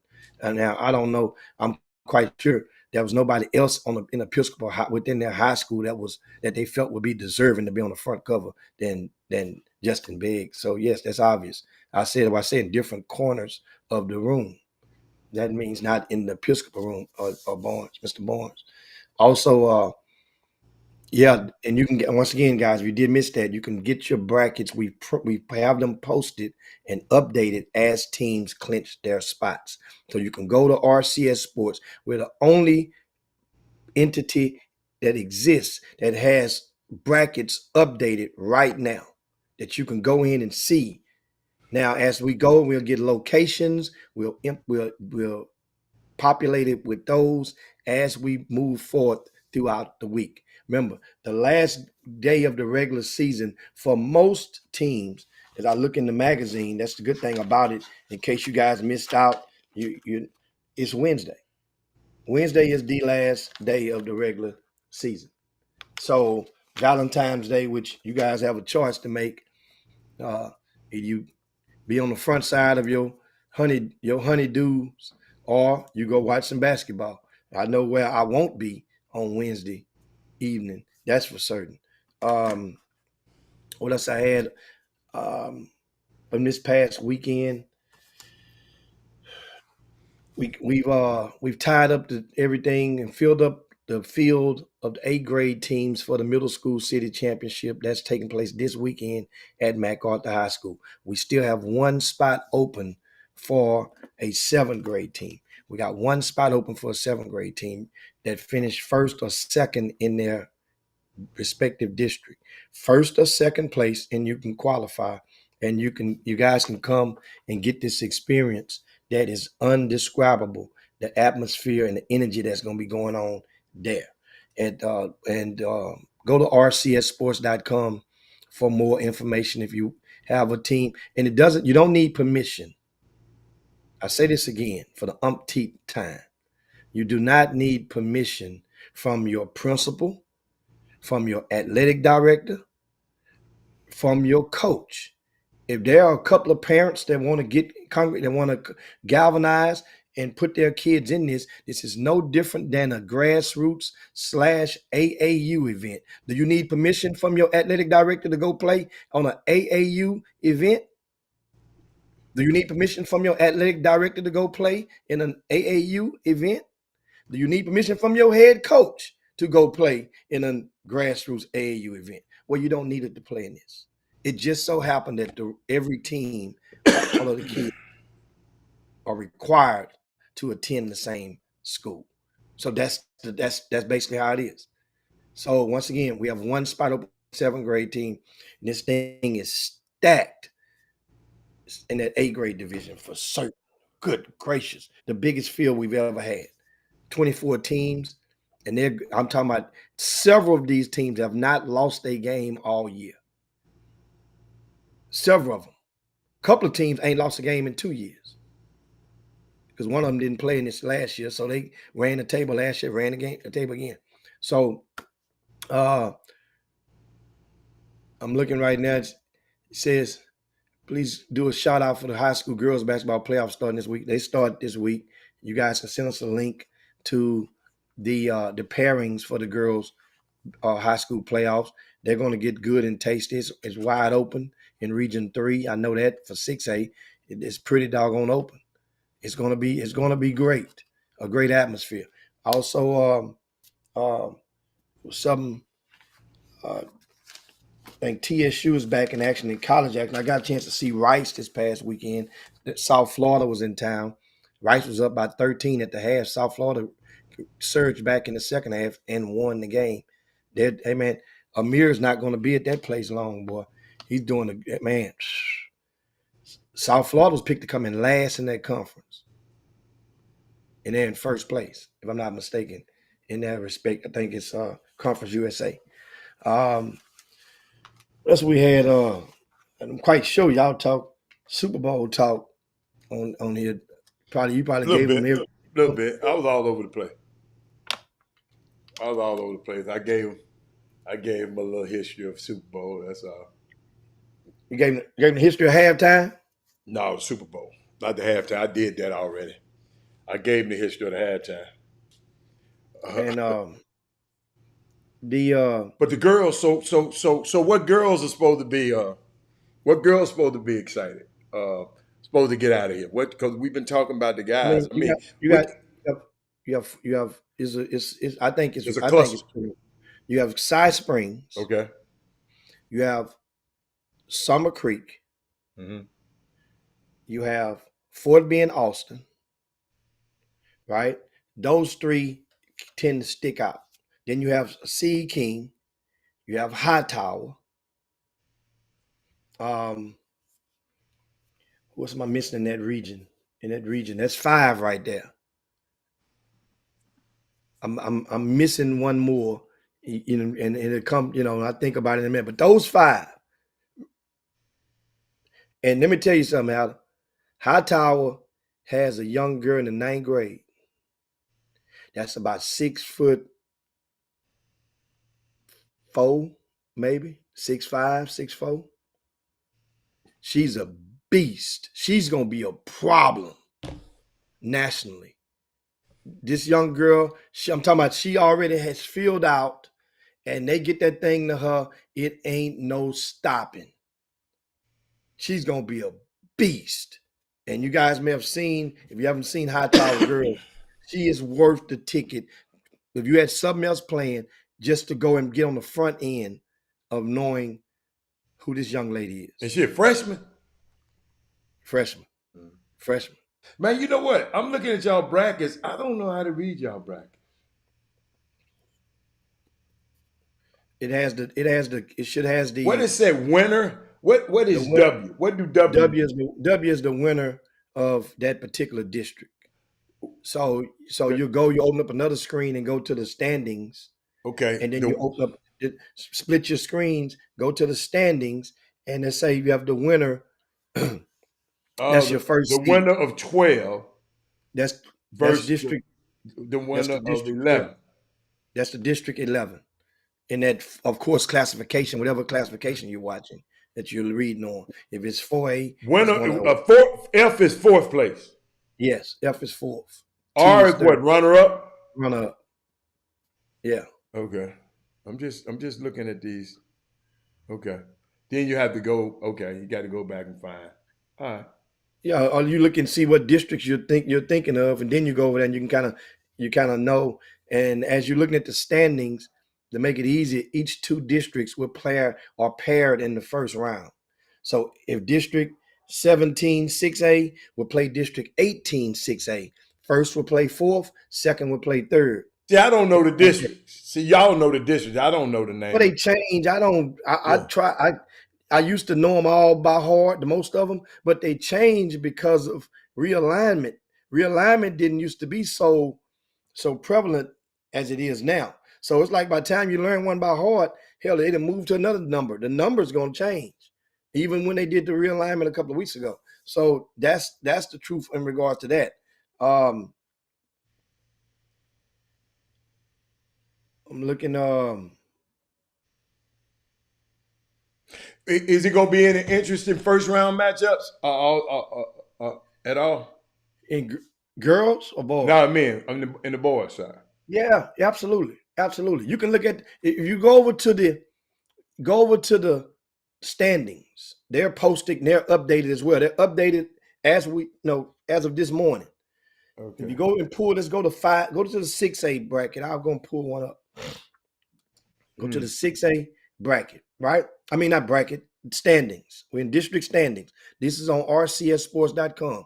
And if you go and you look at the standings, let's say something that's really intriguing for first rounds.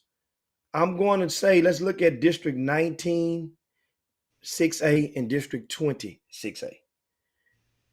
I like that. That's because 19. Okay. 19 is Seven Lakes is the winner of Okay. I 19, got you. Okay. right? Okay. They've Okay. already clinched it. Seven Lakes Well, and Clemens already clinched, right? it's Seven Lakes and Clements both have clinched. Well, Okay. here's what happened. Seven Lakes will play the fourth place team, which right now, as it stands, it looks like Ridge Point Ridge Point. has clinched fourth place. Okay. They've clinched fourth. Hightower missed the playoffs. God dog it. Stephen Woods missed the playoff this year. That was a tough district, boy. Now, Seven Lakes will play Ridge Point. So that matchup is already paired. That's one of the very few that's already locked in. So that's it. That's it right now. So the district is over. No, but look at the standings. They're 8 and But 7, Adam. I know, but I didn't. My thing ain't. Sometimes. On, on the Yeah. stand on the Yeah, it ain't standings. showing High Towers one loss on my iPad. My iPad just pick up crazy. It's weird. Okay, Okay. so Ridge Point is 8 and 7. Hightower is 6 and 9. So Oh, Hightower ain't got some nowhere in the room. world. Okay. Ain't no way in the world. One more way. Okay. I got you. I got you. Let me Okay. see, 16. Yeah, they only have one game left. One 16 game left. games. Yeah. So that means Ridge Point and Seven Lakes is going to play. Okay. That's a really tough first 1 versus 4. Uh-huh. Ridge Point, Seven Lakes should beat them, Okay. but Ridge Point could upset them. Ridge Point is better or as good as or better than most than most of those teams in that district. So that's watch out for that. Clements is going to now their opponent is not locked in yet because Katy is 10 and 5. Katy Jordan is made the playoffs. They've clinched. They're at 11 and 5. They're done. And Paytow is 11 and 4. So Katy could say at the end of the day, Clements will play Katy. Katy, that's not a tough. I mean, that's not an easy out for Clements. It's not an easy. So I'm telling you. I mean, Brady Willis has been balling. Oh, Brady, yeah. Because if Brady get that big fella in foul trouble, that changes the whole Man, game. and they going to go inside the Brady. Clements ain't going inside to the big fella Uh-huh. like that. He got to go get it off the rim, get it out he live. Don't get it twisted. Divine is a load within himself. They got to worry about containing him because he's been masterful this season. He's playing MVP caliber basketball, leading his team. Nobody thought that we would be in February and Clements High School would not have lost a game this season. Okay. Mind you, All right. they played that's smart scheduling. Hold up. So Jordan, Katie Jordan plays who? They would play Elkins if it ended today. That ain't no. That's one of your best first round matchups you can get. Okay. Think about it. Travis and Paytow. Think about it. Some of those teams, 4 of those teams will be home. will be at home before the weekend in that district. That's a gauntlet of a first round. Other first round 1 versus 4s. Let me tell you 1 versus 4. to look out for. If you want a first round matchup, South Houston and Pasadena Memorial will play this week for first place in that district. That's 22-6A. South Houston, remember South Houston won the first matchup. They're playing this one at Pasadena Memorial. And with Robert Miller, who's become the all-time leading scorer, all-time leading rebounder, and all-time leading shot blocker at Pasadena Memorial. He signed with LSU. He's about 6'9". They are anxious for the rematch against South Houston. Whoever come in first place in that district, your reward is Seed King. Seed King, well, it's likely to be Seed King. Seed King must play North Shore on Wednesday. And if Seed King beats North Shore on Wednesday, they are automatically in first place. How do you got to switch the thing back over? How to switch your thing over? How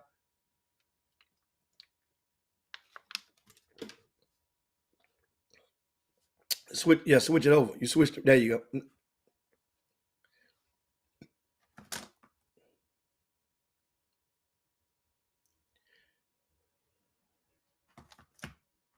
Yeah, there we go. Okay. And as I said, if Seed King beat North Shore. Now, Seed King, the last time they played North Shore, it was an overtime. It took overtime to decide that game. So North Shore is playing at North Shore. This is not no easy. North Shore. Remember now, they have history with Seed King. They don't have history with the brand new coach Damian Mobley. He just got there this year from Dallas Madison. But North Shore don't like Seed King. It's like one wears red, one wears blue, but it's way deeper than that. They don't like Seed King. And Seed King has long had a motive to not like North Shore. And it stems from football because they've attracted numerous stars or numerous amounts of talent from that district as a result of the North Shore football program. So understand, they don't like each other. Their North Shore is eliminated from postseason contention, but they are going to try to win this game because they know if they win, then it could knock Summer Creek out. Now, Summer Creek will play, I think, Humble, which is they are heavily favored to win that game. So if Summer Creek win, combined with Seed King losing, then they will have to play a tiebreaker game for the fourth seed. So I'm keep your eyes on that district. Now, whoever gets the fourth seed, either Seed King or Summer Creek, they gonna get either South Houston or Pasadena Memorial. The winner. So that's a help. That means that fourth seed in that district, which we've claimed is the toughest district in the state this year. Remember, before the season even started, that district is the toughest district in the state. That means Summer Creek or Seed King, one of them won't even make the playoffs. But we said that in the beginning. Yeah. Well, I thought it was gonna be Westbrook gonna be the one outside looking in, but then Summer Creek had a lot of turbulence that nobody saw coming at the beginning of the season. We made these projections. They don't even have their high school head coach has not coached a game since Thanksgiving break. Right. And so once again, that's a hell of a first round game. If you're looking for remember I gave you two now. Them was like teasers. Seven Lakes and Ridge Point, Clements, possibly Katy, but nothing is going to be tastier than either Seed King or Summer Creek versus either South Houston or Pasadena Memorial. And I would think, Hatter, if they ended up tied up, Pasadena Memorial and South Houston, I'm willing to bet. I'm not going to bet on that, but I'm just willing. I feel strongly that both teams would not play an extra game. They would simply get in the room and they would either say which one you want matchup, which one you want, or they'll flip a quarter for the first seed. Because technically they're both district champs. They're called co-champs. Hey, man, West Side in the playoffs again. I don't know what y'all talking about. Let me see. Yeah, they is. Yeah. Third spot. So that means the West Side would play Stafford as if it ended today. West Side would play Stratford. I say Stafford, Stratford. Stratford in the first round, and that's a winnable game for West Side. See, I It's a haven't winnable seen game. neither one of them play. That district had those two districts are compatible. I would give 18-6A the edge because Bel Air is much stronger than Cy-Fair right now. And to thinking of Bel Air will play Jersey Village. That game is already locked in stone. Jersey Village is the 4th seed. They gets Bel Air in the first round. What's Side Ranch at? Cy Ranch is they're going in Region 2. They're in Oh, the they in a top. whole nother district. Okay. Yeah, Okay. they're in Region 2. And Okay. that's a gauntlet. I like that 4th round versus 4 versus 1 seed too now, Heather. Huh? District 15 Oh, Side 6A Ranch. versus 16 6A. Oh. That means Cy Ranch could play Klein Kane in the first round. I like that. Right. I like that. Okay. I'm looking. Man, I'm looking. I'm looking. Now you got me. Let me. So man, so I'm so looking over here. Shadow Creek would play one of the Creek. Who was it? Clear Creek. I ain't seen Clear Creek play. I ain't seen them play. Who they got on their team? Clear Creek. I haven't seen Clear Creek either. Okay. But Shadow Creek's supposed to blow the doors off of Clear Creek. It's supposed to. Everybody say supposed to. I don't trust none of this stuff no more. Man, they supposed to blow the doors out them dudes. Them dudes, look. They're one of the few teams in this whole region that have a playoff that will make a playoff spot without having a winning record in district. Ain't no more than about 3 of those. And I just Clear Creek noticed was one of them. they're one of them right now because they're 5-6. The best case scenario, they'll be 6-6. Jimmy, can I give him your website? rcssports.com to Terrence Yeah. Lockett. rcssports.com. RCS, yes, RCSsports.com. I'm looking at something that, Who man, he said Bel Air playing. Bel Air playing who? Jersey Village? yeah, Bel Air playing Jersey Village. That's locked in stone. That's locked in stone. Okay. Atascocita playing Deer Park. That's in stone. There's some of these matchups that are already in stone. C King in the playoffs. Somebody said it's T King No, not in the playoffs. Yeah, they're in the they're playoffs. not. I just explained all that. They're not in the playoffs yet. They have to. They not in yet. They got to beat North Shore Wednesday. If North Shore beat them, man, what happened, man? Ooh, if North Shore beat them, combined with Summer Creek beating Humble, Then then Summer Creek is in. They will play a tiebreaker. Oh, they got to play a tiebreaker. They got to play a tiebreaker. They're going to play the tiebreaker. They're not going to flip. You're not going to flip a coin to not make the playoffs. You're going to play to go in. Okay. They got to play in the so and they'll probably pick a neutral. They will pick a neutral site, and I would think they would pick a site that's not going to benefit the district of both. Meaning that Summer Creek wouldn't want to go to Atascocita to play the neutral game, and C King, is the only district in Sheldon ISD.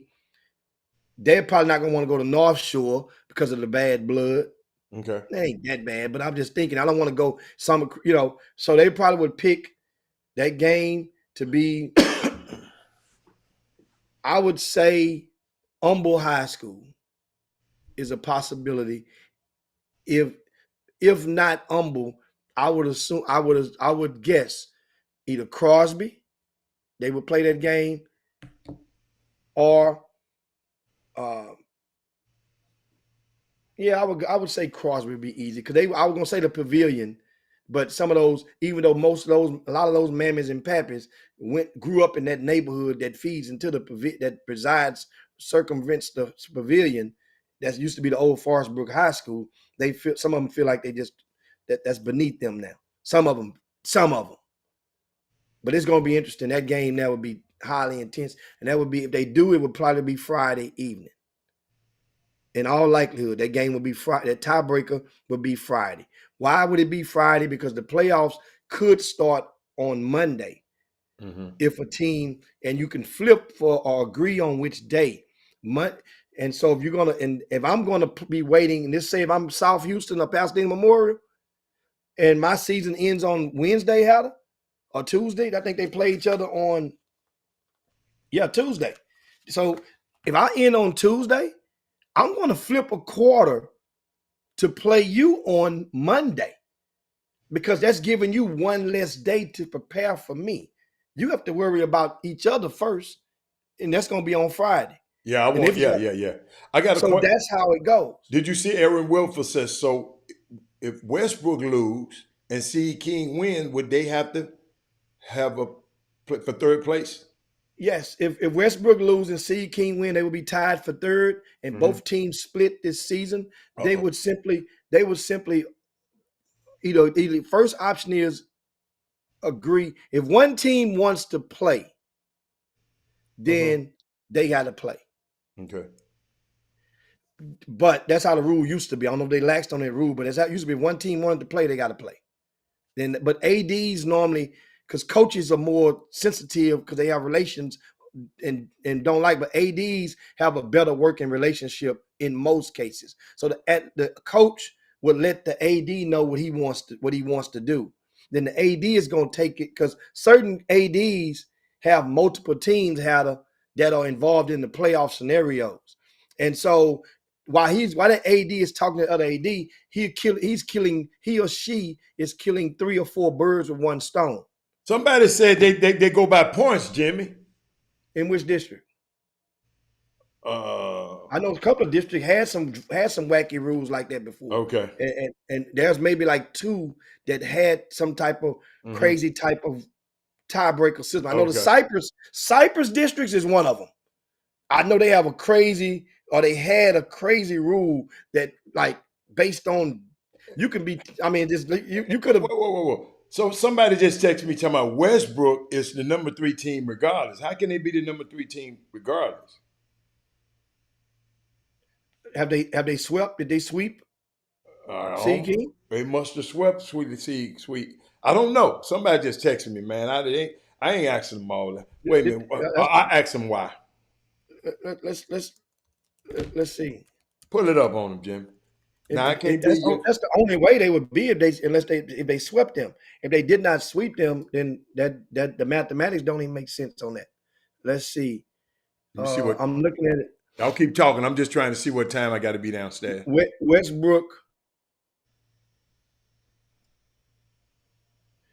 Westbrook and who we talking about? Summer Creek or Mhm. City King? Westbrook, they split. They split. Westbrook Okay. won the first one. City King won the second. So why would they say what I'm trying to say? They going by using points as they tiebreaker. Okay. That they may have implemented that. Then Westbrook would get the I third see what seed. you're saying. So Westbrook won by 6, City King won by 1. If they using that, then that's cool. That's cool peas. Okay. And then that would explain that. Gotcha. Um, Jimmy, we down here, but Bethune Cookman tonight. Your boy Reggie Theus. oh Reg, man. Tell Reg I say what's happening. Damn, he's still down now. Yeah, he's still Ed Reed. I'm gonna go. I got to go by there and see what Ed Reed was talking about. Remember Ed Reed? Them No. people couldn't handle Reggie Theus and Ed on the same campus, man. Yeah, but before we get out of here, y'all, tonight, Jim, y'all got to look at y'all local thing because I don't want to get y'all the wrong time because I'm on Eastern time right now. But TSU, your women play first and the men play tonight. I think it's 6:30 your time for the men. 6:30 your time for the men. And then the women play before that. So that's why I got to get out here, in a little bit and get out of here so we can go. And Kevin talking about nice gear had it. Yeah. They didn't upgrade me, Jimmy. Jimmy, I done got upgraded this year. But hey, I see your young boy Motor got some action the other night. yeah, Jimmy, I'm telling you, that's why I keep telling y'all, Jimmy. This team is so fluid. Man, It's next man up, man. It ain't. it's I'm telling and you, you know man. what? And I talked to a couple of coaches about that, and they said that's not normal at all. To have a rotation and setting like that in a college Division 1 college setting. That is not normal. It's working for Johnny Jones and TSU right now. It is working because they But are if what? somebody get hurt, you mean it's not normal? Everybody No, get I'm hurt. talking about what I mean by not normal is not normal, meaning that from night to night, there could be at least two guys who started last game not starting this game. It's because of injuries. I'm just saying, but No, all the you got time to it happens. explain it when you talking, when them coaches running their damn And mouth, they got to know what's and going on. and players off the bench who log in your rotation. Normally, they get their rotation down to about 8. If And it's them 3 guys off the bench know where they are. but if They know where if they are. your Now, guys are getting hurt, like right now, my young fella, he out. He been out the last 2 games. Cece, who hit Cece, he's sick. So if somebody else played for him, I mean, see, coaches, you got to know before they worry about somebody, they need to worry about their own program first of all. Them coaches you talk to. okay, but didn't you have didn't Farouk start early in the season? He got hurt. Okay, then he went. Then when he got well, what did he do? Where did he go? He came back In at the one rotation. time, but he still ain't. I don't think he's completely healed yet. But he's healed enough to play on that court. He Yeah, played he 10 played, minutes, I but think, his or so wrist is last hurt. game. So his wrist is Now, hurt. at the beginning of the season, didn't Granger start? He got hurt too. Granger, when he got hurt, when he came back, where did he go? I can't tell you exactly when he came back and when he Went went. to when I say where did he See, go, I got meaning the to the left or advantage to of the right. being here and going to every game. It's not what y'all seen. It's not what y'all seen. He just ain't just changing lineups. He trying to figure out stuff because people get hurt all the time. That's all I'm trying to get y'all to understand. Instead of y'all, the next time y'all have a conversation, have somebody informed about what's going on. Talk about it when y'all talking about it. It's talking about it's not normal. Shit, if everybody keep getting hurt all the time, it's normal as hell. We're not. No, that's what I'm saying. You were right there where you saying everybody get hurt. We're Because not I talking know about that. more than y'all know. I'm talking about the cycle of when a person that starts, they go to the bit when they get hurt, then they come back. They're in at least 3 cases of at Texas Southern, they're not coming back to their starting roles. And the guy that started for them ain't even starting no more. But those guys are coming off the bench. That's not normal. That's what I'm saying. It's working for them. Whatever worked for you, work for you. But that's what I'm talking about. When the full cycle in a regular program this time of the year. Well, everybody can't coach like Johnny Jones either then. Well, it's working for him. Ain't nobody complaining. It's working for him. Remember, Prairie View did the same thing about a year or so ago. They did a similar thing. And Prairie View, TSU did it last year. TSU got their starters. TSU actually got their starters. Well, understand. PJ was hurt. And PJ went when PJ came back and went to the left. He was coming off the bench. No, hold up. The first game, PJ wasn't even ready. They just used him for a few minutes. And he wasn't ready, and they just set him back down. When he came back healthy, he started immediately. PJ Henry is the starting point guard for this team, regardless. If he's healthy, I don't care. It's regardless. He is the starter. You remember I'm talking about last year. I ain't talking about last year. I'm talking about right now. No, I'm talking about no. I took you back this while ago. I went back to last year. Oh, okay. The instance when he got hurt last year, Hannah. You remember that? You remember that situation when he got hurt? And we were wondering. We was like, why PJ ain't playing? He was PJ hurt on the bench. Yeah. And then all of a sudden he played one game. Then all of a sudden his minutes went. He played the next game. Then all of a sudden he had to come out. Just like Mortal. Remember around that time, Mortal had vice versa. He was starting. Mortal didn't get Mortal wasn't starting for PJ though. He wasn't starting for PJ. I'm saying around that time when Mortal had the adverse effect, they were spiraling in 2 different directions. Remember, but Mortal was a guy that didn't get hurt. He went from a starter.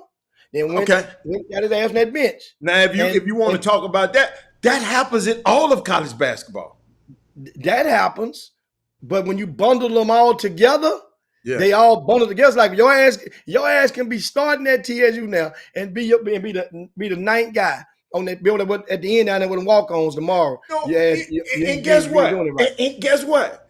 And guess what? That works for Johnny. That's what I'm saying. It works for him. I ain't mad at it. Hey, Jimmy, I tell you I'm not what. complaining at Hold all on on, it. hold I'm on, just hold noticing. on, I'm like, guess hold on. what? That should what it should do. It God. should make the practices more competitive. It Oh should my make God. it should make that. I actually love it because if your ass ain't playing good, dude, I'm trying to win basketball games, man. I don't know. Y'all be thinking these coaches be playing for fun. These coaches trying to win basketball games, man. But I understand what y'all talking about though. But that's being around Jimmy, I ain't gonna lie, man. It's just you just never, Jimmy, you don't understand. We got so much talent. They're talented. And sometimes if your ass ain't got it that night, what I supposed to just keep on letting you jack my game off? I'm finna put Doug Jones in. I'm finna sub your ass, Jimmy, cause you done missed too many. Jimmy, you know what? I'm gonna tell you what I like about Johnny though. He don't worry about you missing no shots. Your ass missed 2 or 3 of them defensive assignments. Then you got problems.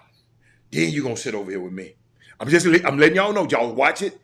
Them defensive assignments, that'll put you on that bench in college. I'm just telling you. Did Drew Bledsoe get injured or was he pulled? No, he got injured. He got injured. Blue Dreadful.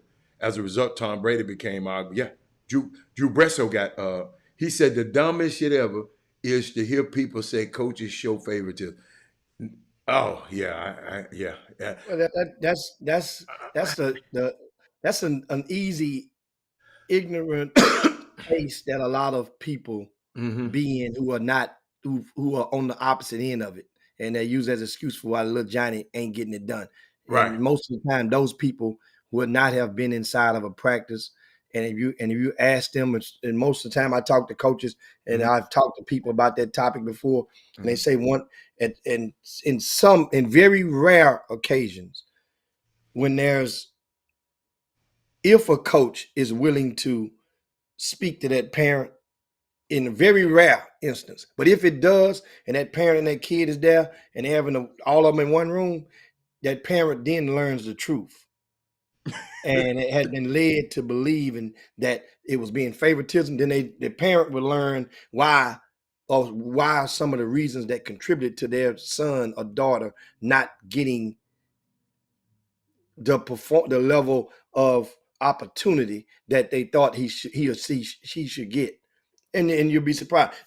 Did your mom know you didn't come to practice, or you were late at this, or you didn't turn in these assignments in? And they start dropping all that on the mama or the daddy, and the whole conversation turns. Then, yeah, I get you on that. I'm looking right now. He says, "Shout out to Justin Big." Yeah, Doug, we talked about. I gave them a 10 whole minutes of convo, but we got to get the hell up out of here in a second. As soon as Allen get on back. But in case you guys missed it, Texas Southern University is back in action tonight, and they will play Bethune-Cookman, and I think it's a 6:30 tip where it looks on there, and they are sitting in third place, one game behind Grambling and Southern, whom are both tied for first. They will be coming into Houston soon, Grambling and Southern, and that will be the golden opportunity for TSU to gain that whole game, if not two. In other words, to propel themselves into first place in the SWAC. Johnny Jones is amazing, man. That uh, with the success that he's maintained since becoming the head coach at TSU, that his name doesn't ring larger bells. For example, we hear the bell of a Will Wade, right? And I'm gonna say this because most people, I don't understand why people are so sensitive, and they go and they get themselves in the positions where they're afraid to. They get paid to talk their opinion, to share their opinion, but they're afraid to really share their opinion. Will Wade is at McNeese, and he's doing great at McNeese this season. McNeese is in first place in the Southland Conference, doing great. He went down there and changed the culture in this short year or so, and they call themselves the Bayou Bandits now. Remember, they were the Cowboys. And McNeese's Cowboys is their mascot, but they call themselves now the Bayou Bandits. You know, Will Wade has installed it into them. Great job you're doing. Kicked a lot of butt this season. This team only lost one conference game, but Will Wade, follow me here. I got word he was recently offered the DePaul head job and turned it down a couple of weeks ago because he feels that he has something bigger on his plate that he's going to get that can open up for him. So Will Wade's name is ringing enough where he was offered DePaul. Will Wade was the head coach at LSU. Johnny Jones was the head coach at LSU as well before Will Wade. Johnny Jones had mild success there and was able to actually attract and recruit and sign a player who would later become the number one pick in the NBA draft. So that means now the team didn't make the NCAA tournament that his last year there, but they got a lot of attention. So if Johnny Jones, leaves and go to Texas Southern University and he repeatedly either places a show, either wins the conference or makes the dance. But 3 out of the last 4 years, either one or the other. But his name is does not ring the bell that Will Wade is ringing. So what has Will Wade done on his resume that's great, that's greater than Johnny Jones? And we know the answer. But once again, some people are afraid to go there because it will compromise their jobs. Even those who get paid to speak their opinion. And sometimes you don't even have to say it. You can just put it. You don't even have to. I don't have to get the fork and stick it into the mashed potatoes and and hold it up to your mouth. If I know that this food is good and I can put it on the plate, I put the fork on the side and I can step back. I know you can eat yourself. You know how to eat. And that is if Johnny Jones was white, if Will Wade was black, or if Johnny Jones was coaching at McNeese right now, he left LSU, was at McNeese, and McNeese was in first place right now after you being there only 1 year or so. And if Will Wade was a white tiger at Texas Southern University leading the way, and they went to either won the conference or the SWAC tournament 3 of the past 4 years, what would they be saying about Will Wade? And in a month of February, which is Black History Month, a lot of people don't even feel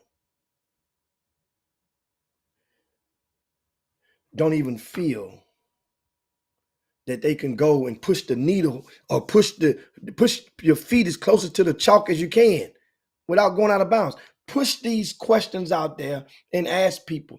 It ain't nothing wrong if your questions that are genuine makes people feel uncomfortable answering something like that. At least you understand something.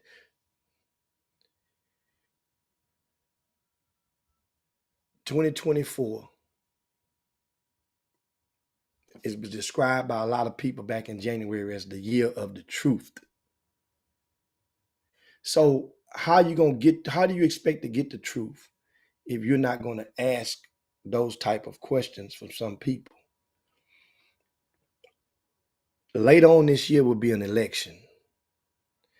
And many people are believing that this election could lead to detriment, to tragedy for a population of people. People are building bunkers all over the world.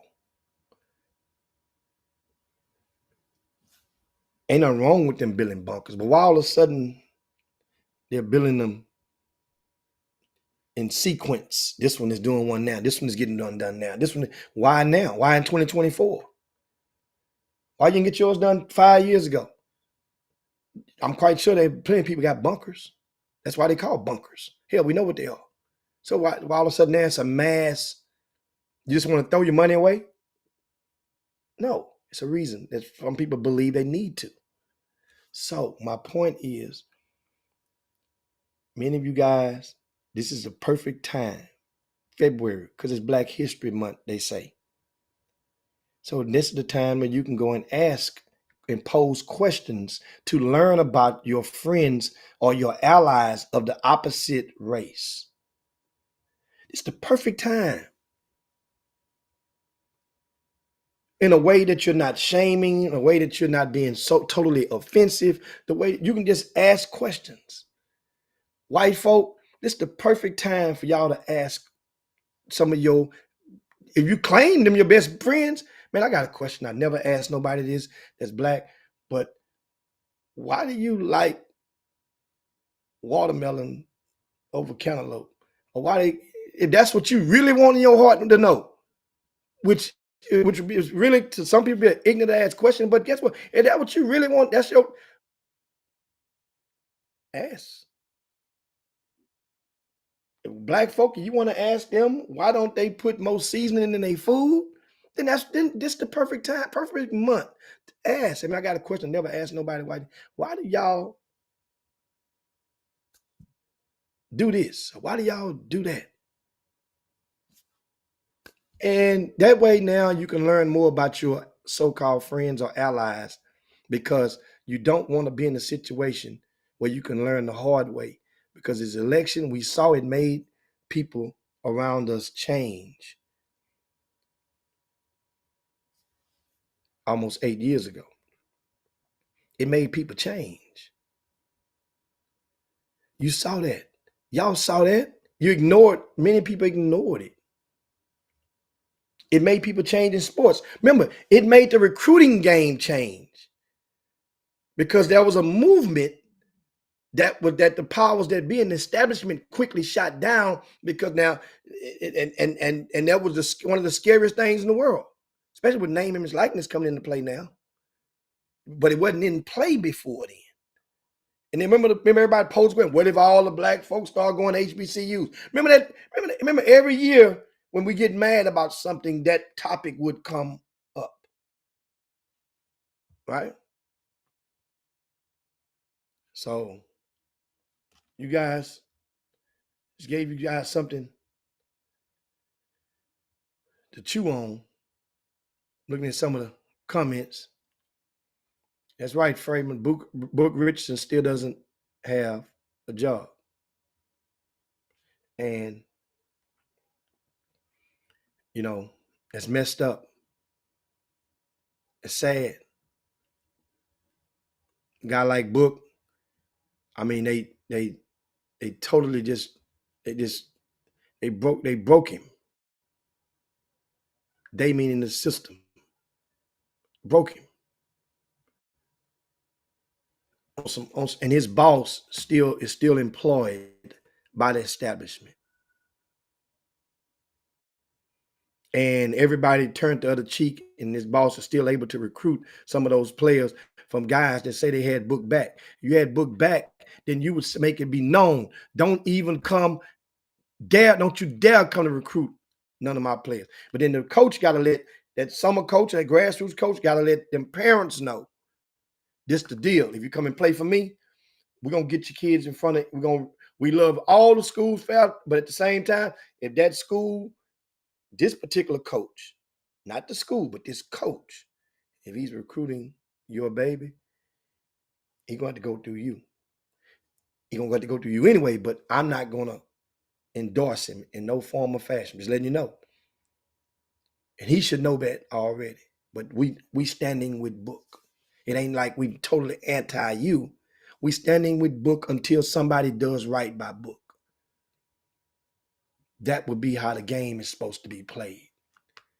That's why I give applaud. Of course, DePaul is fired Tony Stubblefield, but I give Tony Stubblefield, he's gonna always have a stripe on his sleeve from me, from going out there on the ledge and beating the table to hire Tony, to hire uh what's coach name?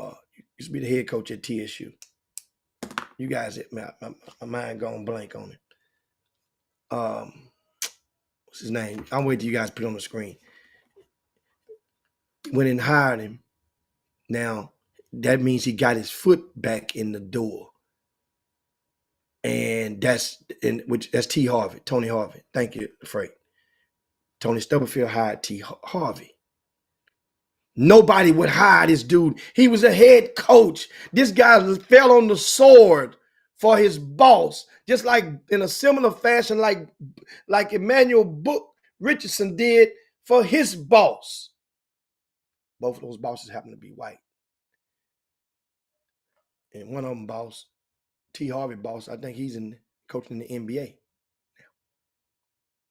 Never looked back. Never, didn't give this dude up. Laid on the sword for him. So I mean, all the allies that come from his former boss, they would not. They always have been maintained a level of influence to their allies to don't touch him. You don't want to mess with him. He might get you in trouble. He gonna recruit. He gonna cheat, or he gonna do. They'll throw something out there that way. Now, then the athletic director would say, if you hire this dude and something comes up, you're fired. That's what athletic directors tell some guys when they hire what they call at-risk coaches coming off of show clauses or suspensions. Tony Harvey got hired by Tony Stubblefield.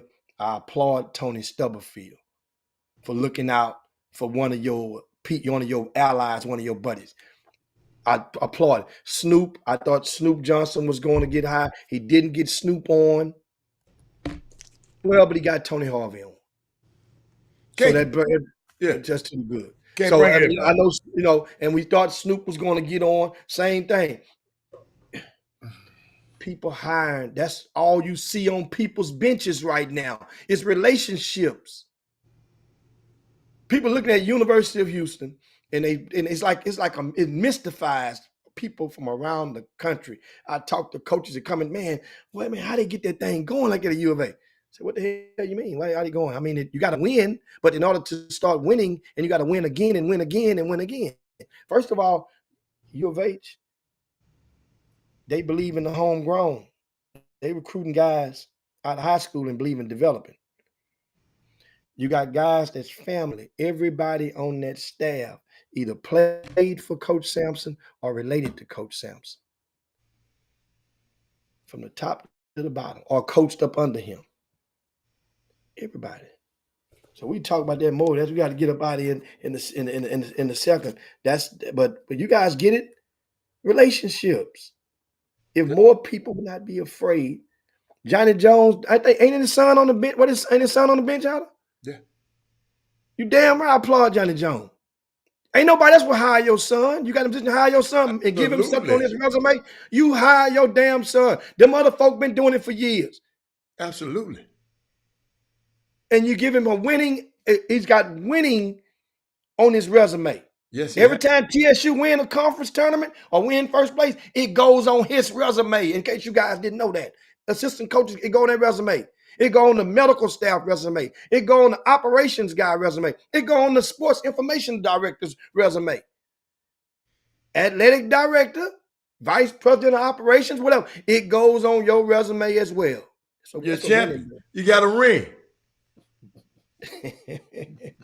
But that's it, guys. You make sure y'all share the show if Yeah, you we haven't are. done so. Yeah, I got And to get out of here. Make sure you download the KTSU app. We on the air tonight, man.